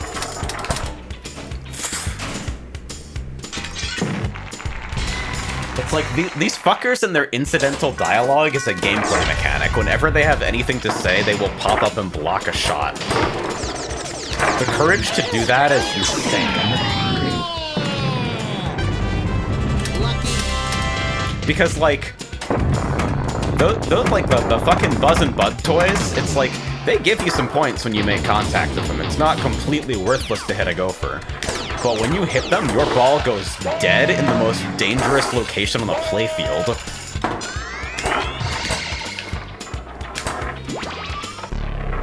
Really? For one nudge?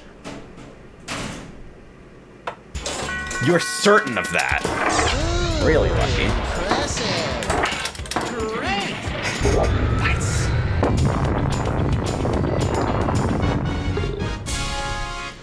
The fact that you start every fucking ball with a chance at that if you full plunge makes me so happy. And now let me make you sad.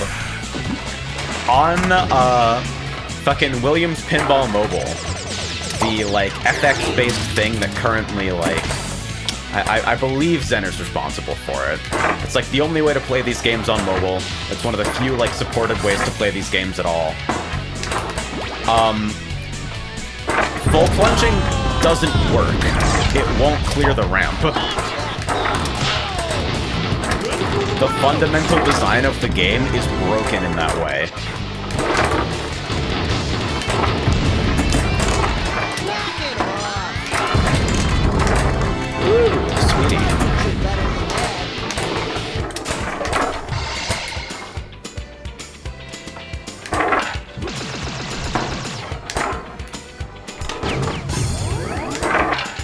You drain, you gain. Got out. Thank you. Cool. Head for the Cellar from Whirlwind, and everybody head Underground Now from Earthshaker. I've heard Head for the Cellar. I haven't heard the Earthshaker one. Drive the ball. Does this table get more sensitive to tilt the longer the credit goes on? If it did that, it would probably be an operator setting, which is the only reason I feel comfortable saying probably not, because otherwise, like, midway problem-solving philosophy. This is the table where if it sees you, like, repeating the most lucrative shot in the entire game too often, it will just block that shot with a gopher forever. Game does not fucking care. Whoops. Scary. Did that not go in? Let me shoot the lock, come on. Thank you. Hey, Buzz, I Did got Williams the ball. buy midway? Good job, Wow. bud.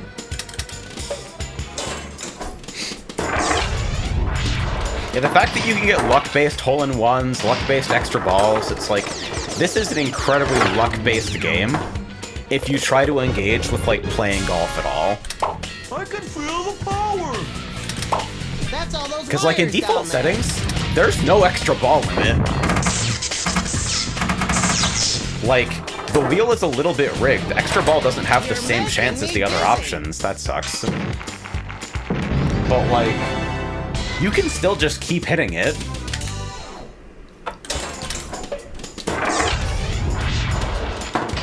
I like the detail of the flag getting more tattered as you go on.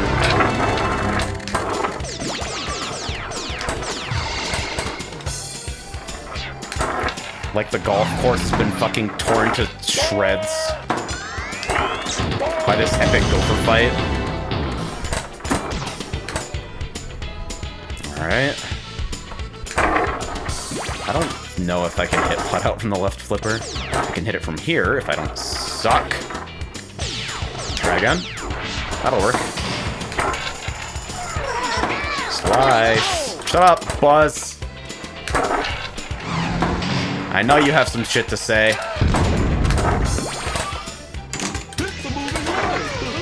Early. Shut up! I think Bud might be permanently... Nah, we're good. Can you just drop into the putting green, please? I'm so close to the 9th hole. That spin was monstrous. That was terrifying. Ah, fucking bastard! Because the whole, like, center of the playfield makes no sense that it is like death traps nonstop. There are so many ways for the ball to go dead and cause problems. Cheater.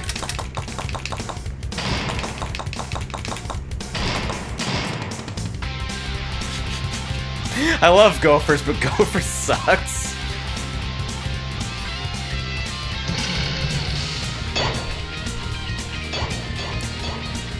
That's like I've had credits where like I shoot like 12 hole-in-ones for real. It's like it's a makeable shot. It's not an accident that the most common way for you to get fed the ball with that available is like it leisurely rolling through the fucking left in lanes. They go to some effort to like give the shot to you in a consistent fashion a lot of the time. It's just really hard. It's just a really good, really well-designed shot. Extra ball is lit. And then that shot, like, imagine a shot like that existing on like a table that had like rules and a theme that made sense. Imagine that slam ramp existing as a gimmick on like Circus Voltaire or something. I know some people have some opinions about Circus Voltaire, but like, it's a fucking game with way too many toys. It feels like it would fit there.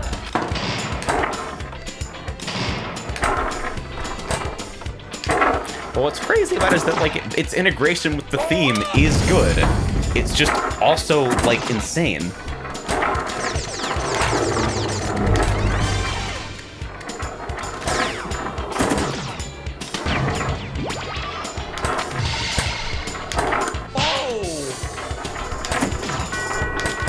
I wonder if there was a fucking revision of this game where the kickback actually, like, or if there's an adjustment where the kickback does actually hit the fucking kick targets. Anytime now. Because, like, it seems like a really specific thing to get wrong. Imagine it on Twilight Zone. Jesus Christ, how horrifying.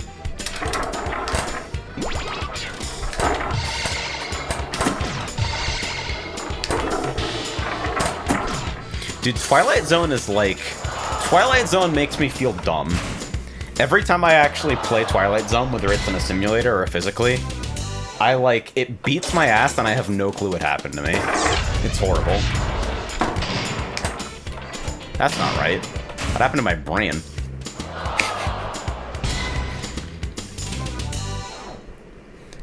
Mr. Streamer, what happened? Go for game. Twilight Zone is in the TV show. Yes, but also is in the pinball table based on the TV show. Which is both, like, incredibly well-regarded in pinball circles, extremely cool, and, like, incredibly tough. And also a nightmare to, like, maintain mechanically. Like, if you ever see a working Twilight Zone, you should play it, because you might not get to see another one. That was nothing. Speed golf is a fun mode.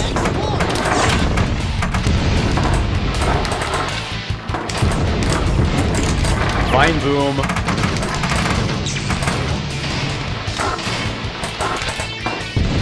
Wow, I completely fucking bungled that. That was horrible.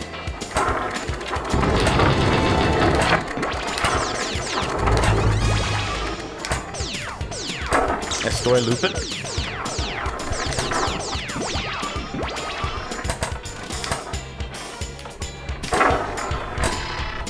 Here's a crazy idea. What if we, like, made drive shots? Isn't that crazy? What if I did something crazy and wacky like that?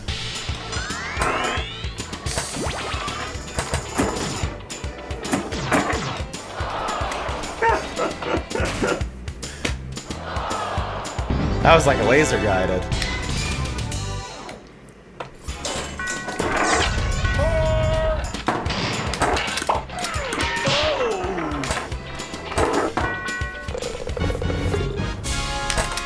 Yeah, it's like this game melts my brain every time I play it. It's maddening. Quiet. This ain't as easy as it looks. Like, look at how uncontrolled that shit is, where it rolls out of, like, any failed shot on the right side of the playfield, or even, like, close to the center with the fucking left ramp from the slipper. Hang on to that ball, bud. Like, it's all madness. Oh, don't hit me, hit Bud.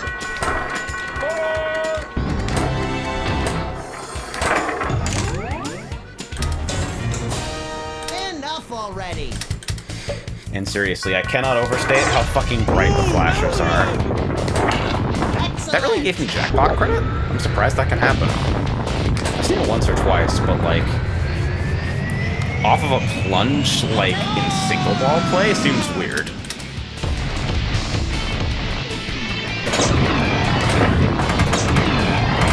Maybe it's specifically, like, Q-Jackpot. Alright, I gotta keep track of the upper right flipper. Because that's the only place I can actually shoot for jackpot from.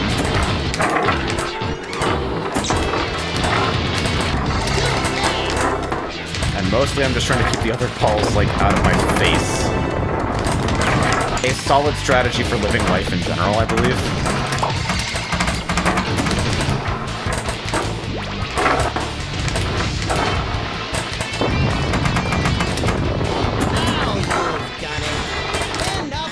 Oh, fuck! Horrible.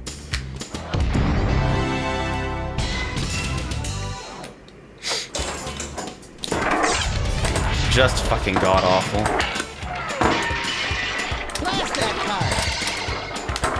I think I like this POV, though. Fucking 20-degree FOV, 30-degree inclination.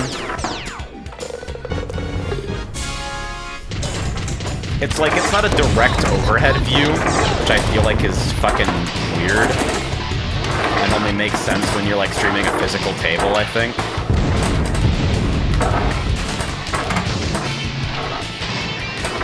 But it's also not, like, the crazy distorted layback stuff that you do in, like, a typical cabinet setup.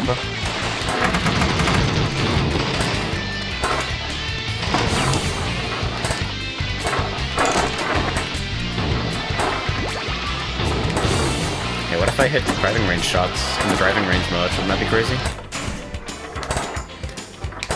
Wouldn't that be wacky and unpredictable if I achieved the objectives of the video game?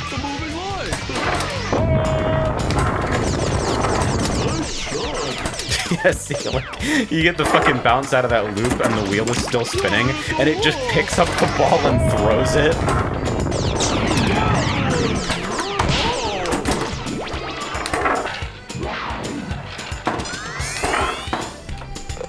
Big deal.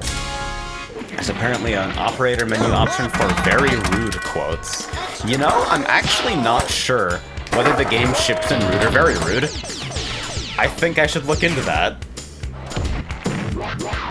Because I know about that, but I think I just always assumed that the game shipped in, like, very rude by default, because I thought of it as, like, family mode and, like, regular. So, fuck, what are the actual controls for getting into the operator menu on this fucking thing? I forget. Okay, open coin door, I think I have it on, there we go. This is the cool thing about using, like, a simulator as well. Like, if you're emulating the table software, you get to do some fun stuff.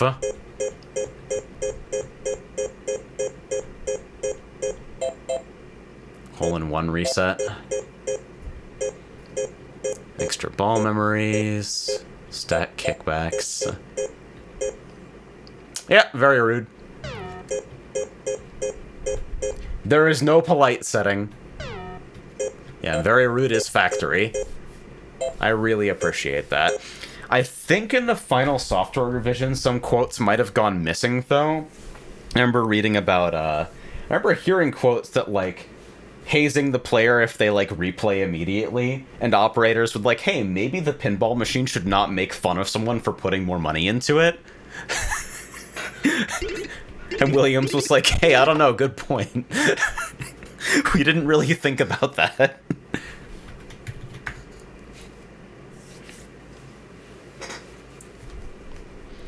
Let me fucking start up Twilight Zone since NTU mentioned it.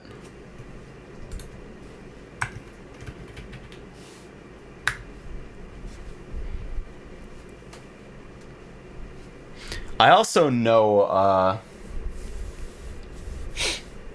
I'm Lord Howard Hertz, who the bleep are you? Or sometimes just who the fuck are you? I don't know whether that's like an audio ROM adjustment or a fucking, like, operator adjustment.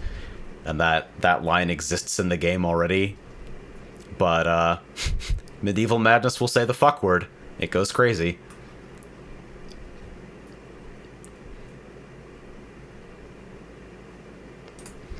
Alright. Well, if I'm gonna commit to doing POV adjustments on stuff... Well,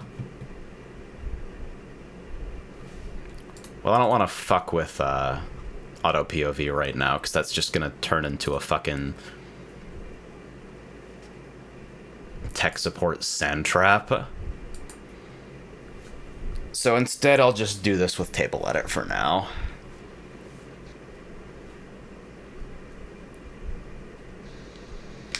So inclination, 30 degrees, FOV, 20, layback, 0, 0, 0.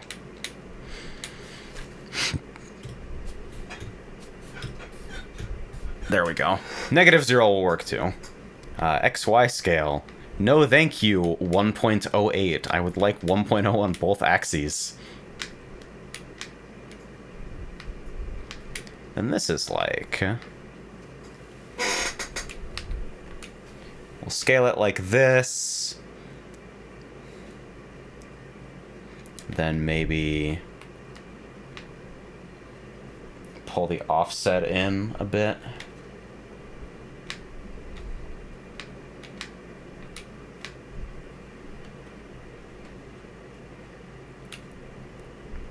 Actually, if doing the offset like that, then maybe I can scoot in a little bit as well.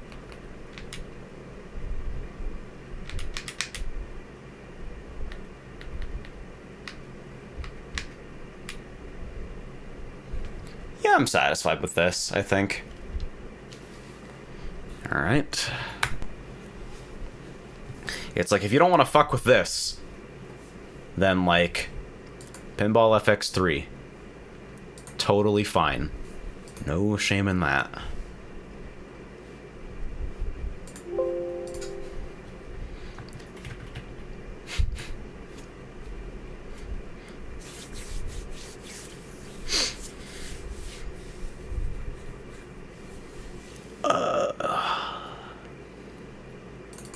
I'll do a couple credits on TZ.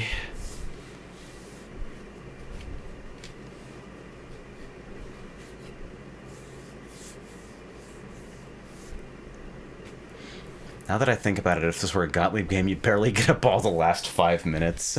Dude. After fucking playing BK2000 and Bride of Pinbot, I'm okay with having a game that gives me a little bit more playtime. Like, Jesus Christ, sometimes the shit's just hard. You unlock this door with the key of imagination.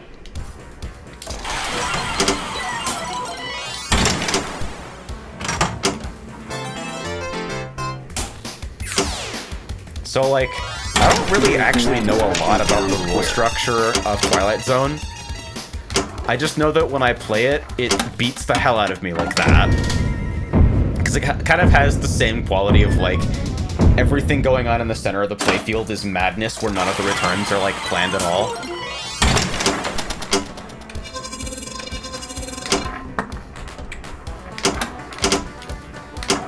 Also, it does the funny thing of putting, like, jet bump... It puts jet bumpers right above a tough outlane, too, which is just really funny. And there's no ball safe, by the way. Just figured I ought to mention that. At least not in the default configuration.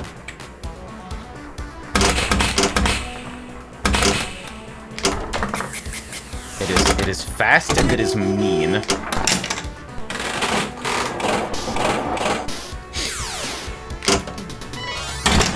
A most unusual camera.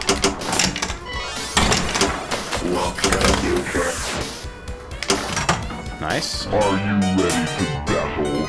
Going my Feel lucky?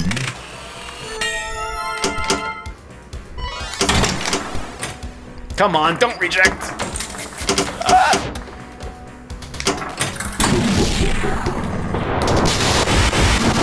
So yeah, we got these crazy magnetic flipper-like devices up there. Never underestimate the power in the Twilight Zone. Another maddening mechanical part that can go wrong. And then it drops your ball directly into fucking pop bumpers right over an outlane. There are so many bad places that set of fucking pops can send you to.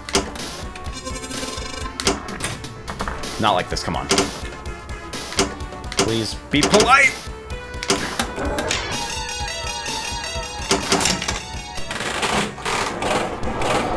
Hey, go ahead and explain Orange Star, because I don't know the Twilight Zone pinball lore.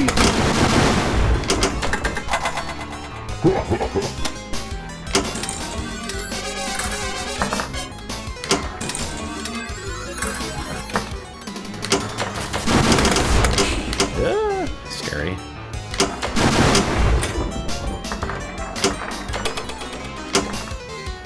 I would love to shoot the slot machine, but unfortunately I am stupid and gay. Is a dimension of sight. Crunch! We are on that crunchy shit.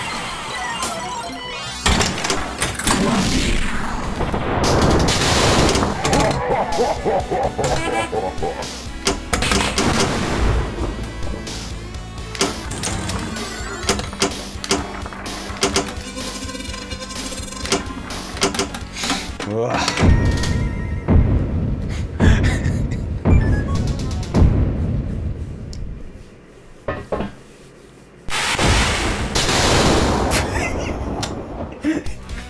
Haha loud.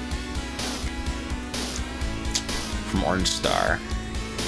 So, Pat Lawler made Addams Family, the fucking most incredible pinball machine ever made and sold $1 gazillion. Is it, like, still, like, the pinball machine that sold the most units ever? Easy for beginners, satisfying for pros, had all the funky gimmicks, lucrative license, really well balanced. It's a really good table. It's really quite good. Williams gave Pat Lawler a blank check and said, do that again. And this is what we got. You unlock this door with the key of imagination. Where he's like, alright, we get to do a bunch of silly gimmicks. Except, this time we made it eat people.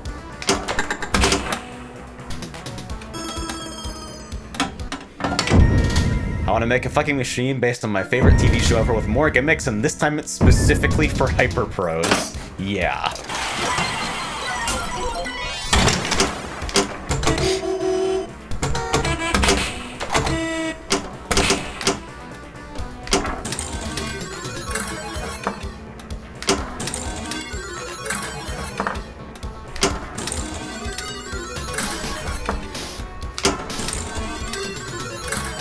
Estoy looping. Ah, shit.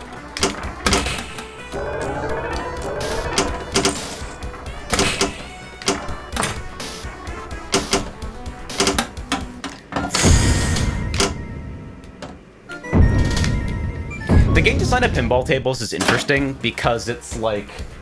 It's an intersection of, like, the rule-setting code of the game things like what scores points and how much do they score, what shots do you have to hit and in what order, with like the very physical design of like, what is the range of angles from which this shot can be made? How fast does something need to be to clear a ramp? If it doesn't clear the ramp, what happens? If you miss a shot, where is the ball intended to go? Where it's like incredibly small details of like angle and placement and like something as innocuous as like the size of a little post covered in rubber can dramatically impact the way a game plays. Like, prototyping pinball machines is madness.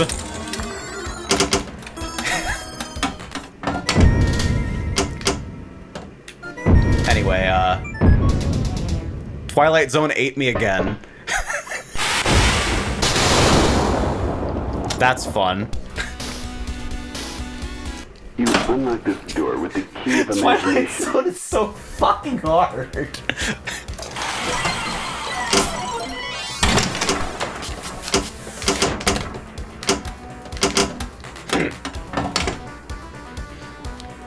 It's like the core like principle at the heart of a lot of like these types of games is basically number one, figure out how like scary each shot is. Design shots that have like a range of risks associated with them.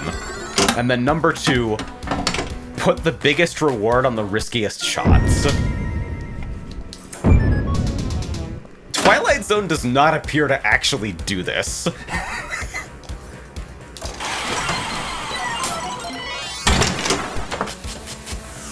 It's like, look at the giant fucking void in the middle of the playfield where, like, if you make contact with anything, the ball either goes dead and drops straight down the middle, or, like, gets sent into some fucking random post from another fucking playfield element and just goes somewhere. Like, when you miss shots on TZ, the results are not predictable, but they're just as often, like, terrifyingly fast as they are, like, ball control destroyingly slow. Also, the pop bumper's above an outlane. Let's really think about what that decision actually means.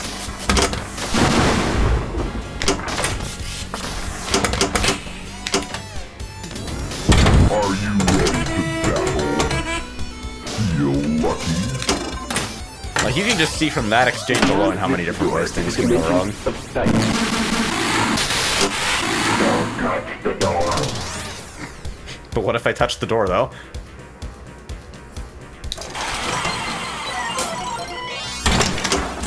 Don't touch the door. Don't touch the door. But what if I touch the door?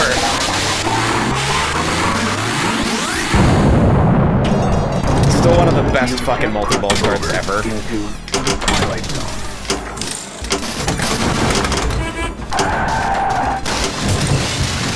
What if I touch the door? Haha, just kidding, unless.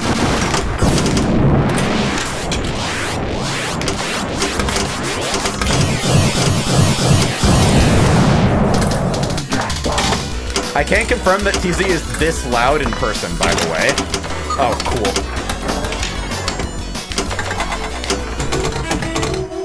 Ah!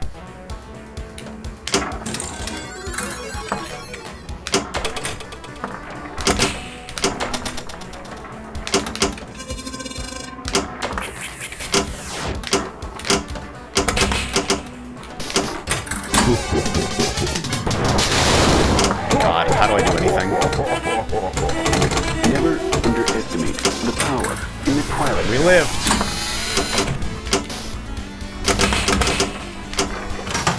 Also, I feel like this is maybe not talked about a lot, but like, upper flippers. They are cool ways to make, like, extremely rewarding shots that are only available in, like, specific circumstances or as part of particular combos. They are also, like, one of the greatest ways to give your players rope to hang themselves with, because the angles you can hit the playfield with an upper flipper make no fucking sense and lead to some of the most terrifying ricochets ever. Thank you for that.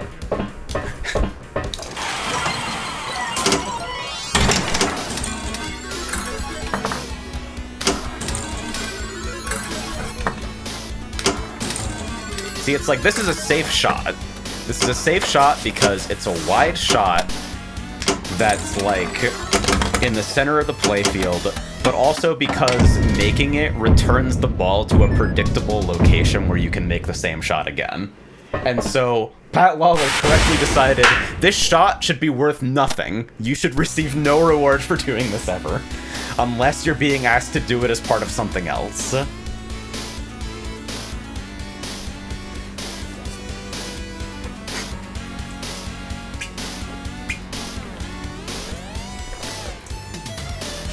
It's like, shots that feed themselves are so tricky to actually, like, I want this to serve a purpose on the playfield without dominating scoring strategies. I guess this is, like, I can just say Data East Star Wars, right? Like, Frey watched me play Data East Star Wars for 15 minutes, making only one shot. You were there for that. I bored the fuck out of you with that. Dude, the Powerball. That is the fucking Pat Lawler god. So, for those who don't know, the Powerball is released as part of, like, one of the more advanced multi-ball modes, and it is a white, like, ceramic ball instead of being made of metal.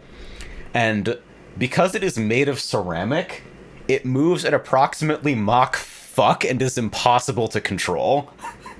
And it just gets dropped into a regular mode along with other metal balls, and you just deal with that. It is really fucking funny. Comes out of the fucking ball machine sometimes. It's like they didn't care. It has everything.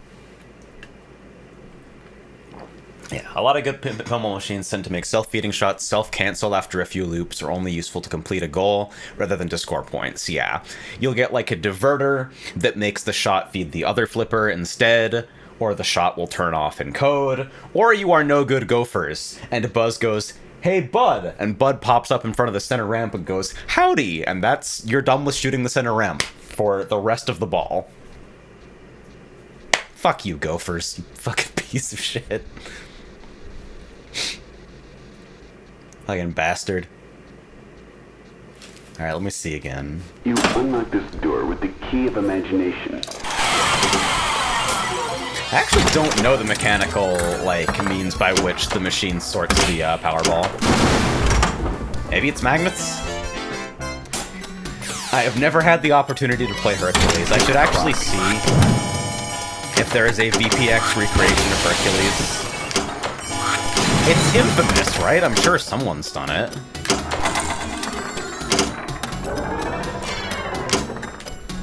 Don't you dare. Even little things, like the placement and angle of, like, a top sling post relative to its matching outlane post, influence so much about difficulty. Please refer to the pinside threads where people argue about whether the extended outlane rails on Star Trek The Next Generation are, like, blasphemy against the pinball gods, or the only way to make that table fun. People get mad in that thread. People get mad.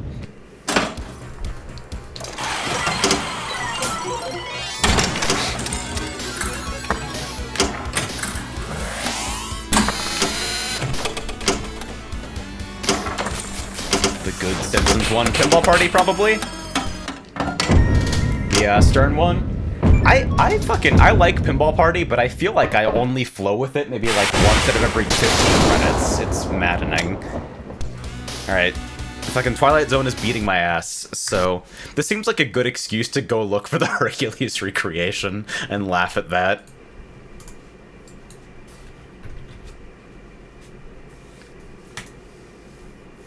In the script of this recreation, I have Powerball set to appear at any ball spawn because I like to live dangerously. That kind of owns. I like that as a concept. Alright, let's see. Hercules, Atari 1979 by Render. Updated November 28th, 2015. Working beta for now of Atari's 1979 Hercules Pinball. Download begins in 41 seconds. Yeah, no, like, TZ, like, it gets put in a lot of top 10 lists, and I understand, like, the theming is cool, the fucking gimmicks are too cool, the layout of the playfield is interesting, all the toys are neat, like, the rules seem complex, but, like, I actually don't know if I like playing it. I think it just beats my ass and turns off my ability to engage with it. My favorite Pinside thread is the one about Punny Factory, where the guy who owns the company decided to slander TNT Amusements and is mad that people don't like his machine. Dude, if you're a manufacturer, you just gotta stay off Pinside, right? Like, that can never end well. Yeah, maybe I just need to hit flow one time on Twilight Zone and then I'll understand. I'll, like, look through the stained glass and see God and everything will make sense to me. I cannot, like, promise that I will ever get there, but I like the idea of it.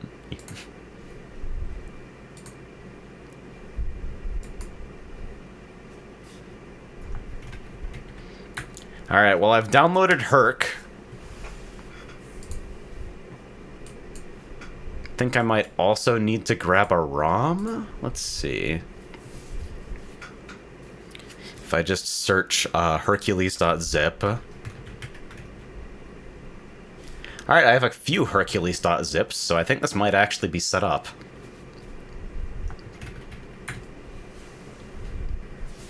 Okay, what's the deal with the Getaway? Because here's what I know about the Getaway. It is right next to Attack from Mars and Medieval Madness at Starfighter, and it is the loudest and most annoying table to be sitting next to ever.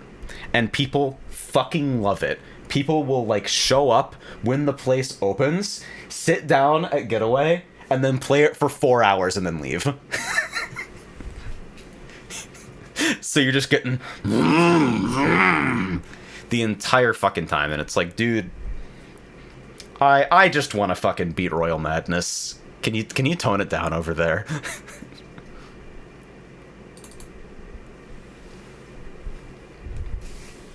Is it good?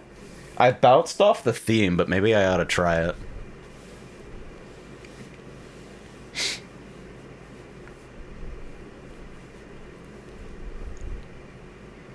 Alright, rendering table is taking a suspiciously long time. Oh, it's Steve Ritchie, okay. There you go.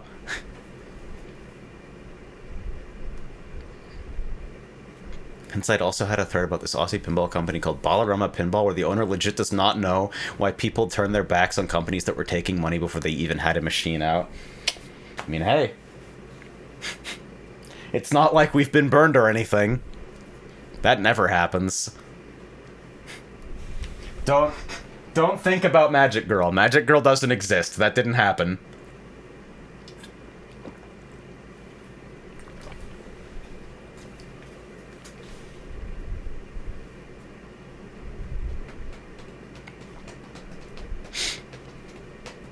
Dude, random encounters on fighting games are like some of the best things at arcades. Our round ones, like, Vulix area is, like, criminally underused. It's, like, at a far corner of the room layout with, like, the lower paying redemption games.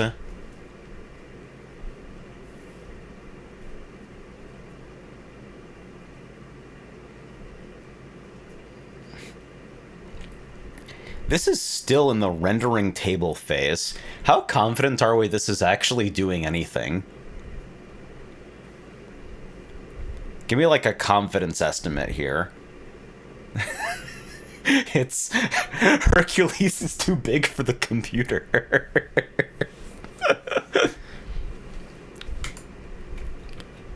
Yeah, let me see. Oh. Can't load vpin MAME. ActiveX component can't create object. vpin MAME version 01120000 required. Object required. Runtime error. Object required controller. Oh, Christ.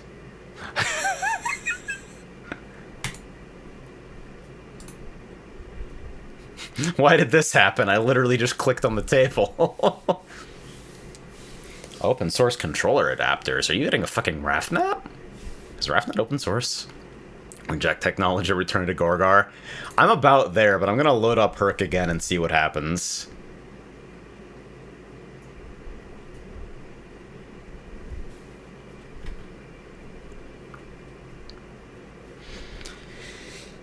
Yeah, the script is, like, bitching at me about not being able to load vpin MAME, and that's weird. You can tell I'm reading error output from VPX, because I have to turn my head 90 degrees.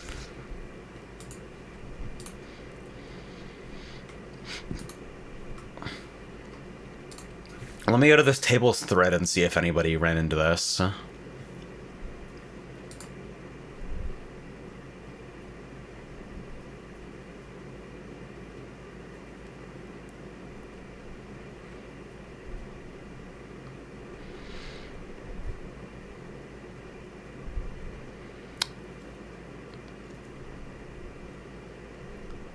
Okay, somebody is saying that this table doesn't work in exclusive full screen.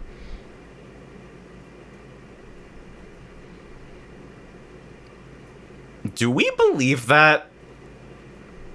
Do we really actually believe that?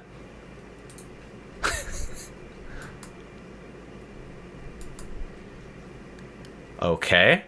I have no clue how you would ever manage to do that. But, you know what? Sure, we'll go with it. I'll humor you. If this works, I officially... Okay, it didn't work. Cool. I'm actually extremely glad it didn't work, because if that did anything helpful, it would basically shatter my confidence that I know anything about how computers work. Huh. Oh, well. I wonder why it would be using vpin MAME for this. Yeah. Weird shit.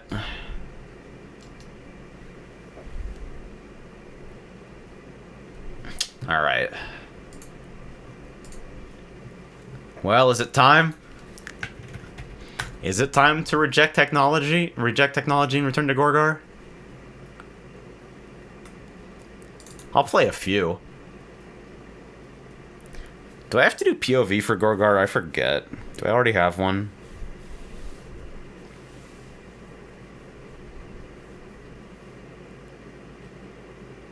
This looks okay. Alright. Now I get to guess which of these fucking,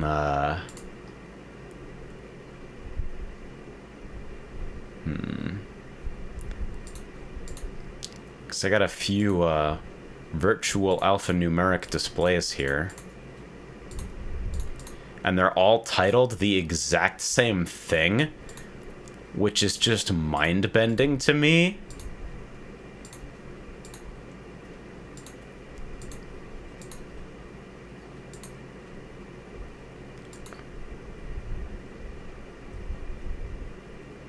Okay, and also these are assigned backwards. Cool. I wish there was a way to get these to output with different fucking titles. That would make my life a lot easier.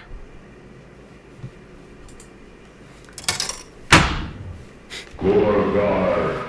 I have been informed that Gorgar is the loudest machine ever made. It is also the meanest. Or at least it's up there. I think the angle of the fucking back of the slings is outright cruel. That should be like a federally restricted angle. You should not be allowed to make things that work that way.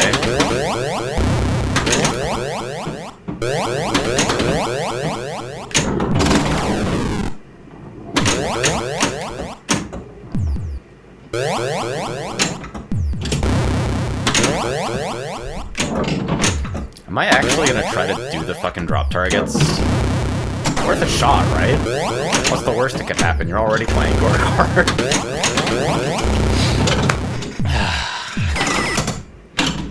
I have tried Zaccaria. It didn't stick for me. But I also didn't spend very much time with it. I think I still have it installed.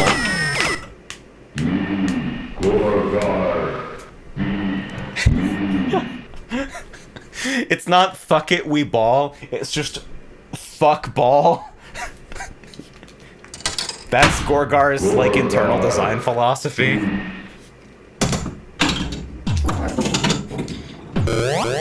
Worst offender is Black Knight because it's loud and annoying. There's a couple, like, solid states and, electromechanicals in Starfighter. I, like, strongly want to play more Space Shuttle. That game, like, shooed me up and spit me out on ball 1 and 2, and then I saw God on ball 3.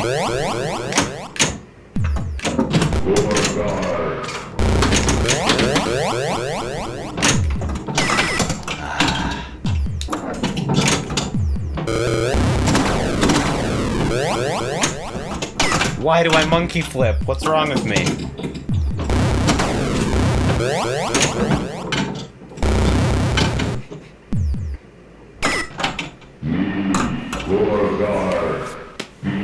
This is a 5-ball game according to the fucking rule card, but it ships as a 3-ball game, so I'm playing it as a 3-ball game. And, well, I think there's probably a reason some operators ran this 5-ball.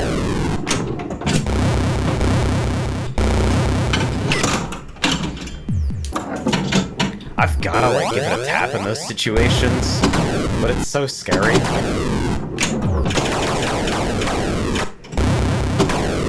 I've heard people say that the actual secret to scoring on this table is to, like, ignore the drop targets and just rip the spinner over and over again.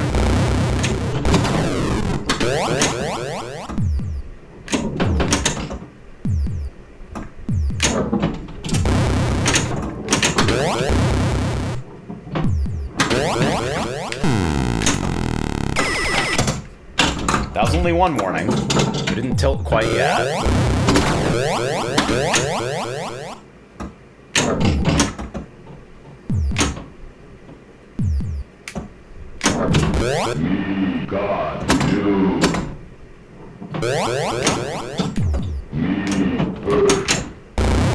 Alright. Pit's ready. Can I backhand it? Die, idiot.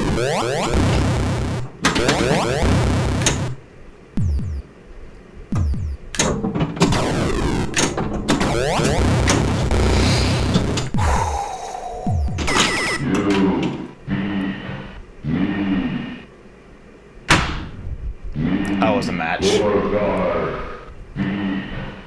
you know there's a Williams table that has hidden developer commentary? I did not. Which one is that? I'm curious.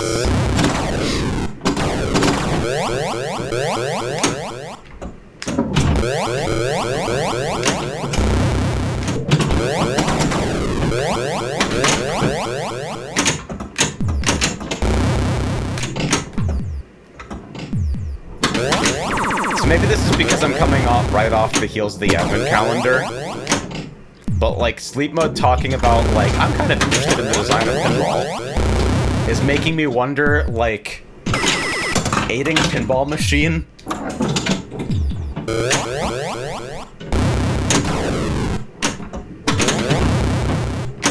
Oh yeah, fucking Lemon Ferment and Monster Bash.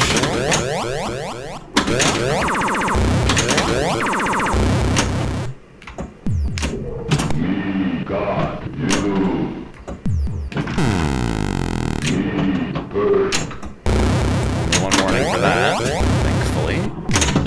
Ah, shit.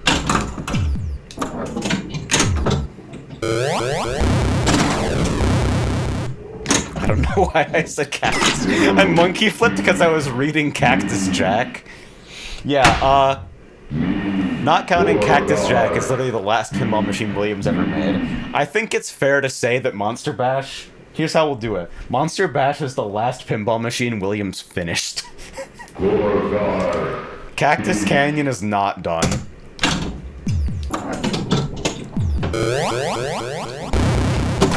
I like Continued, but it's also like... I say I like Continued in theory. Cool fucking plunge. Because actually playing it in VPX seems nightmarish. Like, P-Rock setup is crazy. It's like, I'm not gonna destroy my system-wide installation of Python just to play a P-Rock game, I'm sorry. I don't like pinball that much. I still need to, like, develop software sometimes.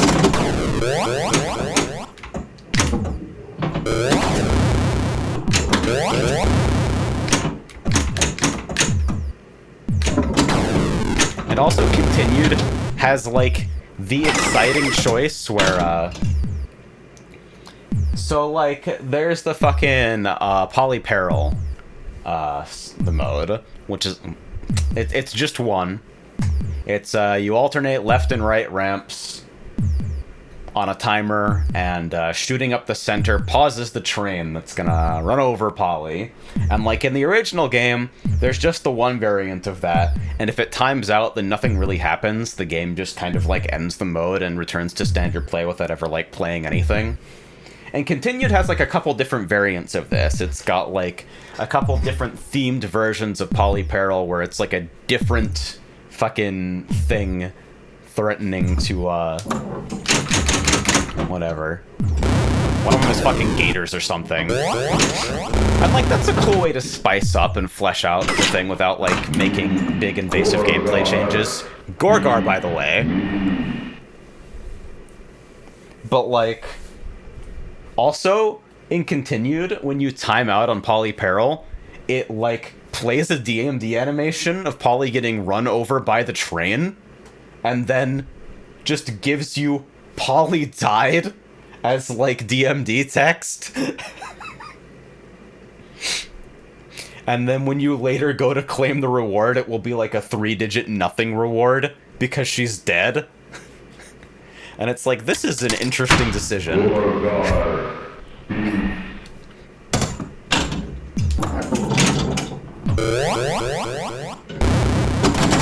I think the Cactus Canyon remake, in that sense, does a better job of, like, tuning up the rules without, like...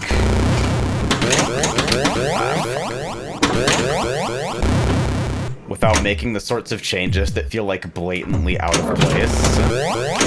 But Continued is a super cool project. Plus, Drunk Multiball is just cool. Oh, bastard.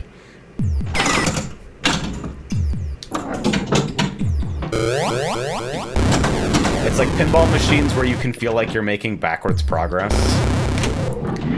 What is pinball if you can't go Hulk on the machine whenever you're about to lose?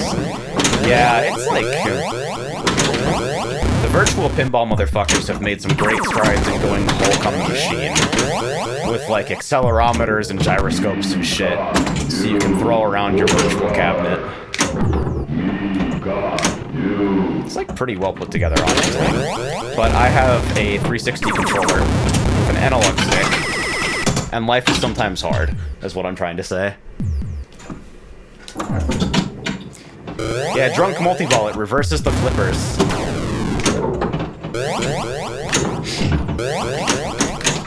God damn it. Dude. Gorgar munches me on a level where it's like, it doesn't even feel like a game anymore. It's just like a hazing ritual someone put into a box. Gyroless behavior, SMH. I mean, this thing I think has a gyro, I just don't know if it's exposed in X input mode, which is like the only mode if you're using the Gorgar!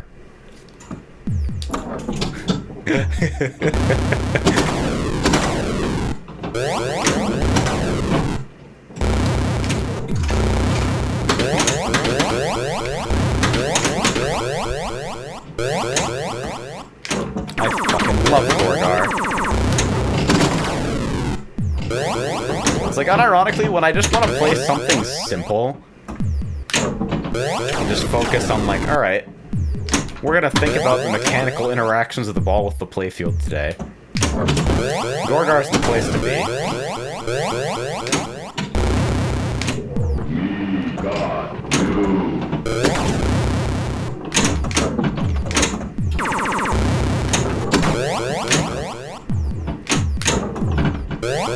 Now, if only I could ever actually shoot the spinner.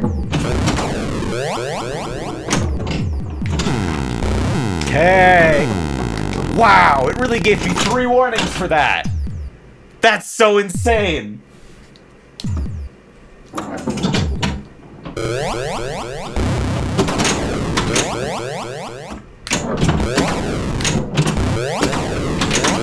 Who the fuck set up this machine? Oh, it was me? I set it up? Fuck that guy, he's a fucking idiot.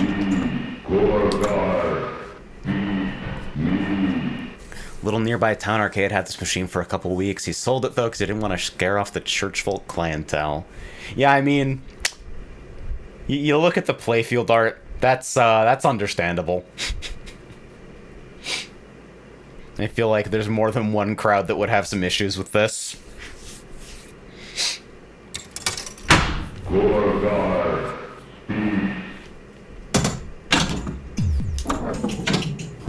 Fucking bastard game.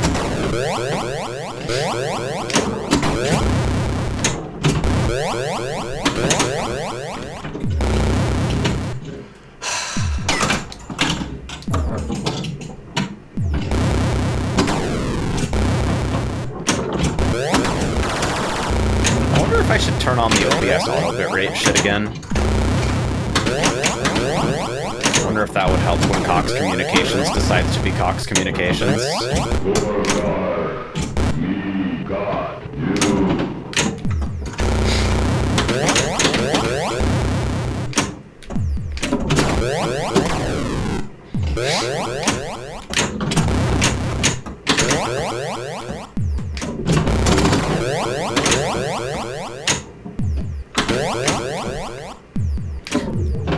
So I feel like this is really brightly lit, and I can't remember whether I did that or whether the table shipped like this.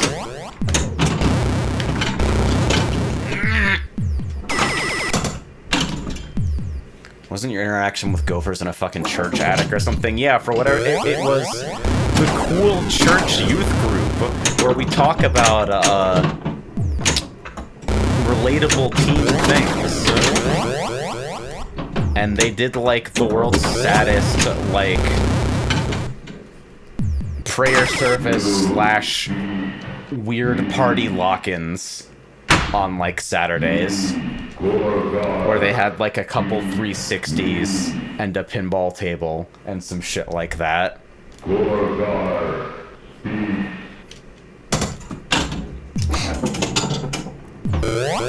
Yeah, the Gophers that was there was, very exciting because it didn't have a fucking plunger. So see, if you have access to the operator menu on No Good Gophers, you have access to a like fairly standard Williams feature where like if the plunger is out, the operator can configure the flipper buttons to plunge the ball because the table does have an auto plunge mechanism for like multi-balls and stuff, where it will load some stuff into the shooter lane and then just blast it out by like throwing a flap of metal at it. But Gophers, while configured for free play, was not configured for that. So how do you play Gophers, you might ask? Well, you pick up the fucking machine by like the front, lift it about 20 degrees, and then drop it. And that, for some reason, will, number one, give you a tilt warning, obviously, but number two, triggers the auto plunge, and you have to do this every single time you want to launch a ball. It's fucking madness. It's like the opposite of a slam tilt, it's a slam start.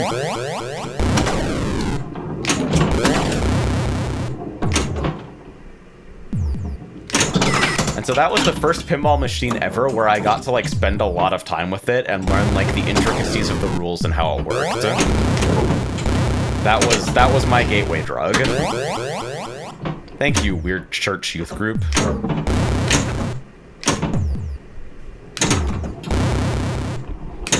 Now, about your other stuff, I think we both agree that social media is the devil, but we might disagree on the precise, like, definition of that word.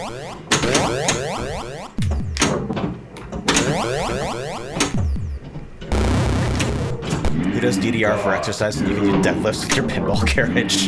Yeah, it's like, they're not light machines either. They're not, like, crazy heavy, but, like, it's about as heavy as it needs to be a pinball machine. And I think you intuitively understand what that means.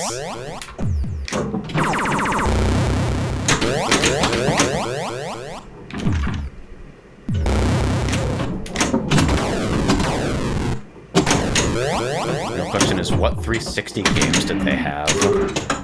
What is the fucking... It was... So there was a racing game with a rewind that wasn't Forza. And I'm trying to remember what it would have been. We might have different opinions about the gays. They actually managed to avoid, like, bringing up that topic ever. Which is pretty cool. Like, huh. I don't think it was, like, a good place to be by any means. See, like, I have an interesting relationship with, like... I grew up Catholic until the Catholic Church hit the news for doing shitty things, and I grew up as a Boy Scout until the Boy Scouts hit the news for doing shitty things. And because both of these things happened near simultaneously, my parents' understandable overcorrection was to pull me from every extracurricular that I was in for, like, the rest of my life. And their assessment of the church that we started going to some years after that was that they were too cool. They were not serious enough. Guess this is like... This is what happens when you grow up in the Midnight Mass crowd. It was Grid. It was almost certainly Grid.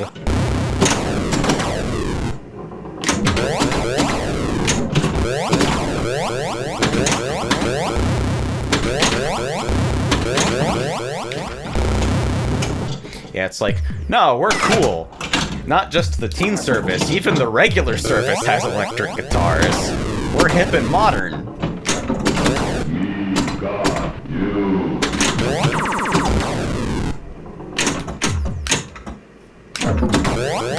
I don't know, dude. Some of the fucking best public speakers I've ever seen in my life are fucking leading sermons, though.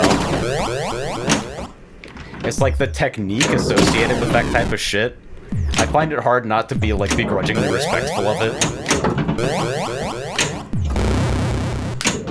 Like, no, you are good at your job. That is fucking crazy.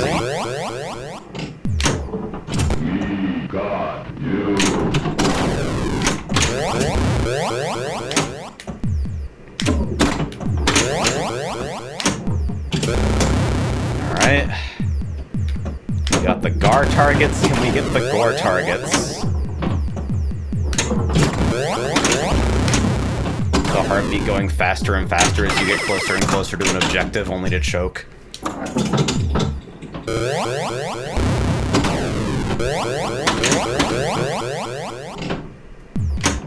Okay, but what if I really did just try to shoot the spinner every single time I had the ball on the left flipper?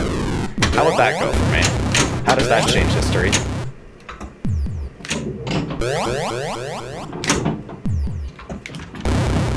That was a weird fucking nudge. Don't you dare!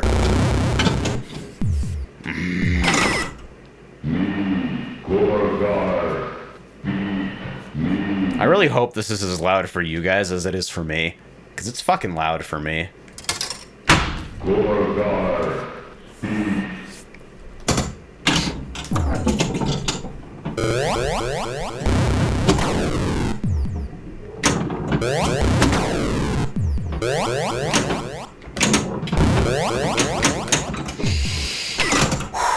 See, See, this is where the pinball streams always go, and it's because, like, when you don't have to actually spend money to play it again, Gorgar is like the ultimate rage-fueled just one more credit game. That bounce was awesome.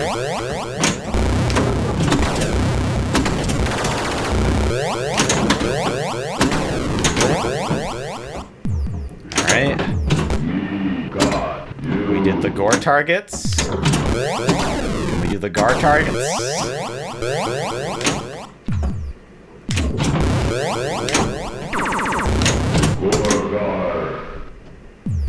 Cool. You know, just now I remembered, like, this is something I've been thinking about regarding Iron Maiden, Stern Iron Maiden. There's like a hit this shot to spell a word mechanic that's pretty central to the game. And each time you hit the shot, you get like the excellent announcer yelling out the next letter that you've spelled out. But the word is mummy? And so the announcer says M 3 times in the 5-letter sequence, just with more intensity. And if you're not looking at the inserts, you can't actually tell how many shots you have left, because they're just not different enough.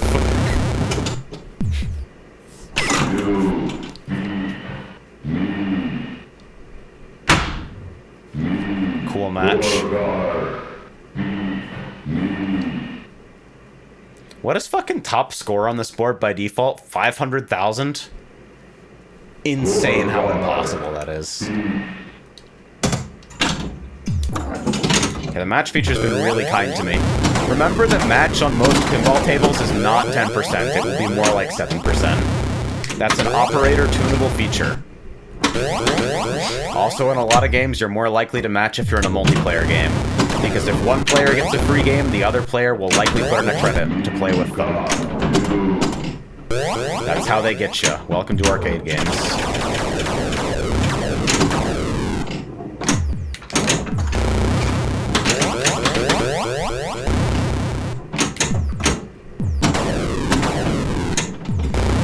It takes you so long to get control on this table sometimes that you just forget what you were doing. Like, what was I actually trying to shoot before everything went to hell? Okay, I actually did ABCDE somehow. So I can shoot. Help, help, help, help. I can shoot for this. Help! Help! Okay, I don't actually think I can backhand that.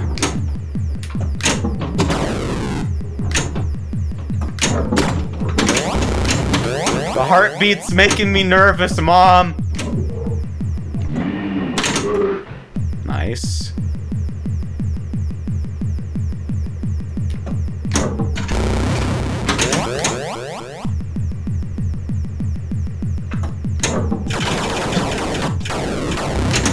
It's like, when you have no sounds to design with, this is pretty impressive sound design.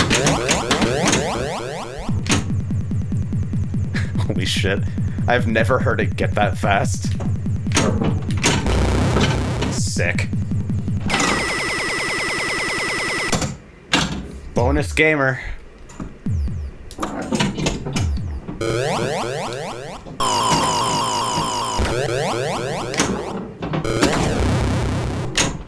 Alright, so shooting for the spinner every time somehow led to, like, I guess because if you overshoot the spinner, you do hit 2, 3, 4.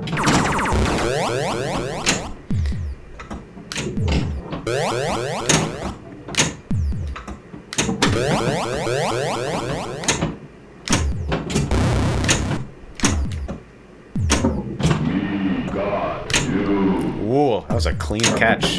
I'm kind of nasty. I'm kind of nasty at pinball. Does it still work if I knock on part of the board instead of wood?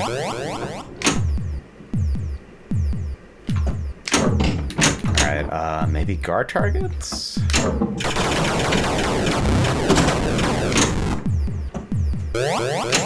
I think top lane completions are supposed to be pretty lucrative too, considering that you literally do not control them in any way. Like, you can't lane switch up there.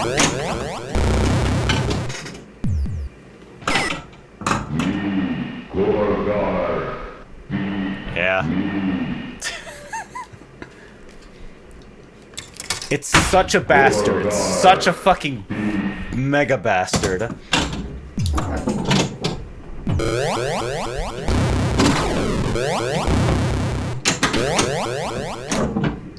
know what I want to do? The next time we go to Starfighter, I want to, like, write one sentence about every pinball table in the building. As, like, a reference point for people who are just, like, going to those kinds of venues and want to know, like, how do I make the most out of my time? Based on my objectively correct opinions. Such as, FM synthesis actually always sounded better and you're a liar.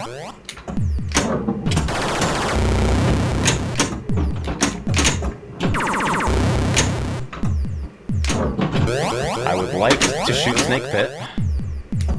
I would really love to shoot Snake Pit.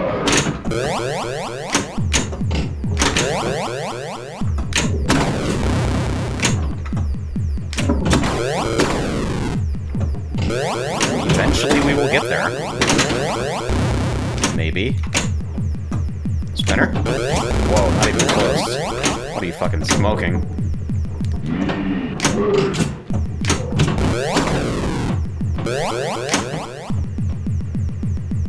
A little scary. Got you.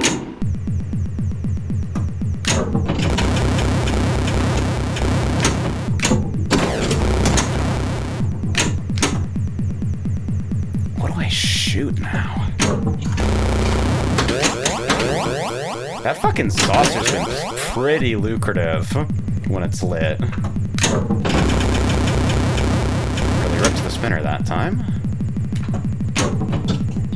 Holy sh... Yusao? Kobario? Visual pinball this time, Decade.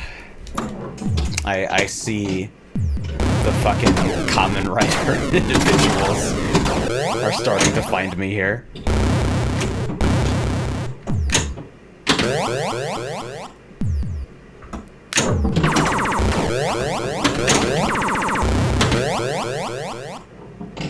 So, like,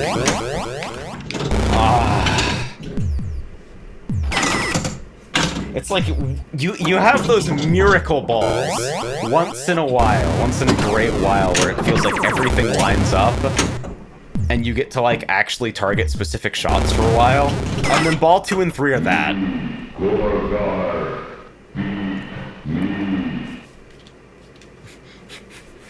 Go for sentence. This table can't actually say fuck you, so it does it through gameplay.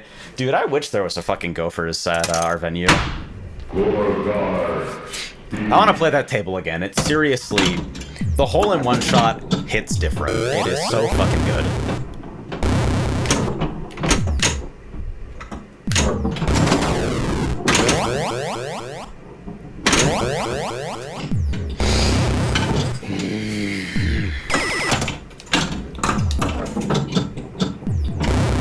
It's hurting me. It's doing things to my brain. Neurochemistry forever altered by, like, stupid, crunchy jackass with a vocabulary of 6 words, one of which is his own name. 2 of which are his own name. Both Gore and Gar.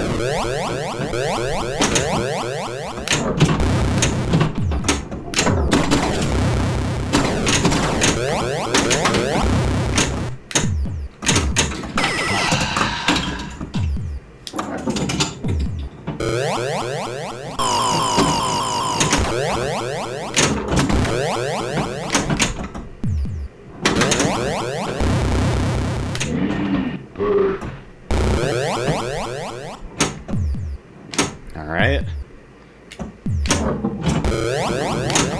I kinda love the Snake Pit shot.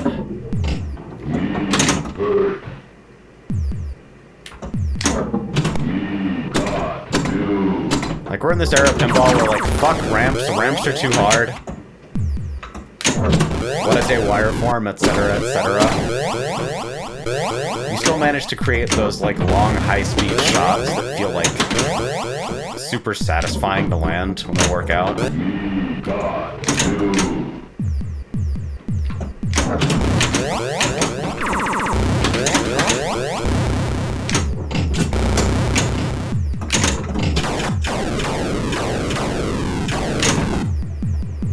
No, come on. The outlanes on Gorgar are criminal.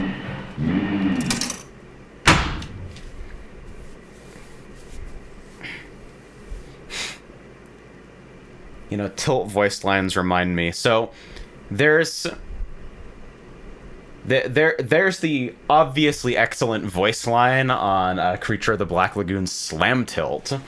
I remember that slam tilting is like a mechanism to prevent damage to the machine or manipulation of the coin box. So normally what happens when you slam tilt a machine is it turns off and then voids all your credits. If you're really ambitious, sometimes it will make an annoying alarm so the operator on the floor can turn around and fucking smack you upside the head for manhandling the machine too much. Because, like, you really have to fuck with the machine to get it to slam. You have to, like, abuse it. But Creature of the Black Lagoon has a voice line for slam tilt. And then it resets and voids all your credits. It's fucking, what is it? That's it. Take Me Home Right Now. Because it's themed around, like, taking your girlfriend to a drive-in movie theater.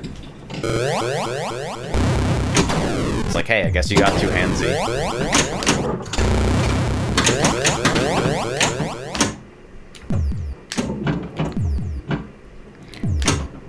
But also on my list of, like, favorite tilt lines, we're gonna bring up Gophers again. Definitely Bud popping up to tell you after everything has drained right before the game restarts, hey, the game is violent enough. Fucking asshole.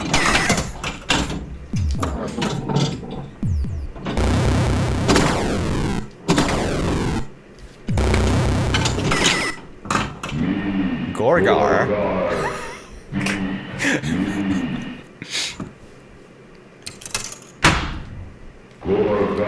Why is this game like this? Okay. Last credit for the night. Last credit for the night. Haha, just kidding, unless.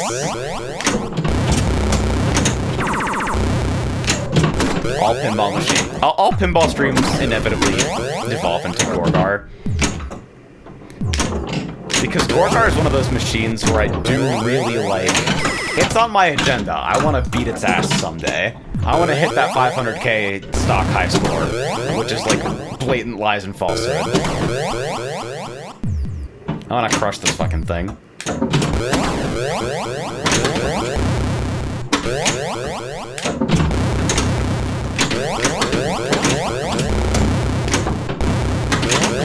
Pinball version of carcinization.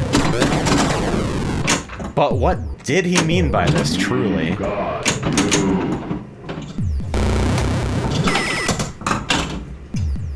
Like, really look at the way the height and angle of, like, the back of the sling relative to its matching, outline post. It is like a fucking bounce reflector into the outline.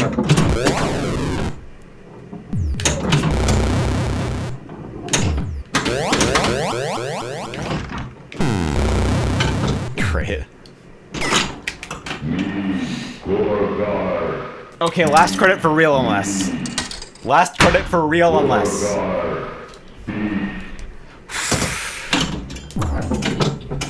The German power metal group Halloween recorded a song called Gorgar, released on their album Walls of Jericho. Well, shit, now I've got a fucking bump song for pinball streams.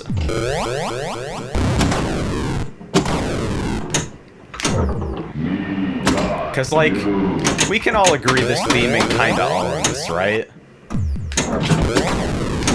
Like, actually, it just owns, there's no kinda. It is simply cool.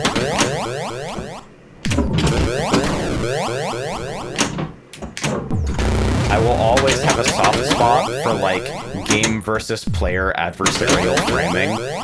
Because, like, it's rarely ever true, especially in commercial products, it's like the game versus player framing is really to like put you in a particular emotional state, more than because the game actually wants, like, if you want a game to like demoralize and destroy the player, you have better ways of doing it.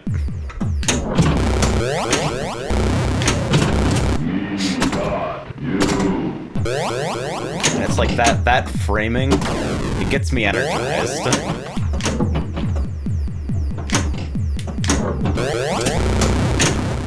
It's why I got actually mad at, like, getting over it.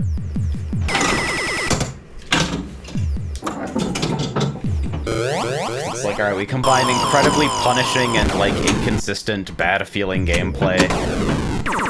Admittedly, like, intentionally. Very much an intentional part of the design. With, like, the man himself dropping in periodically to check on your progress. But, like...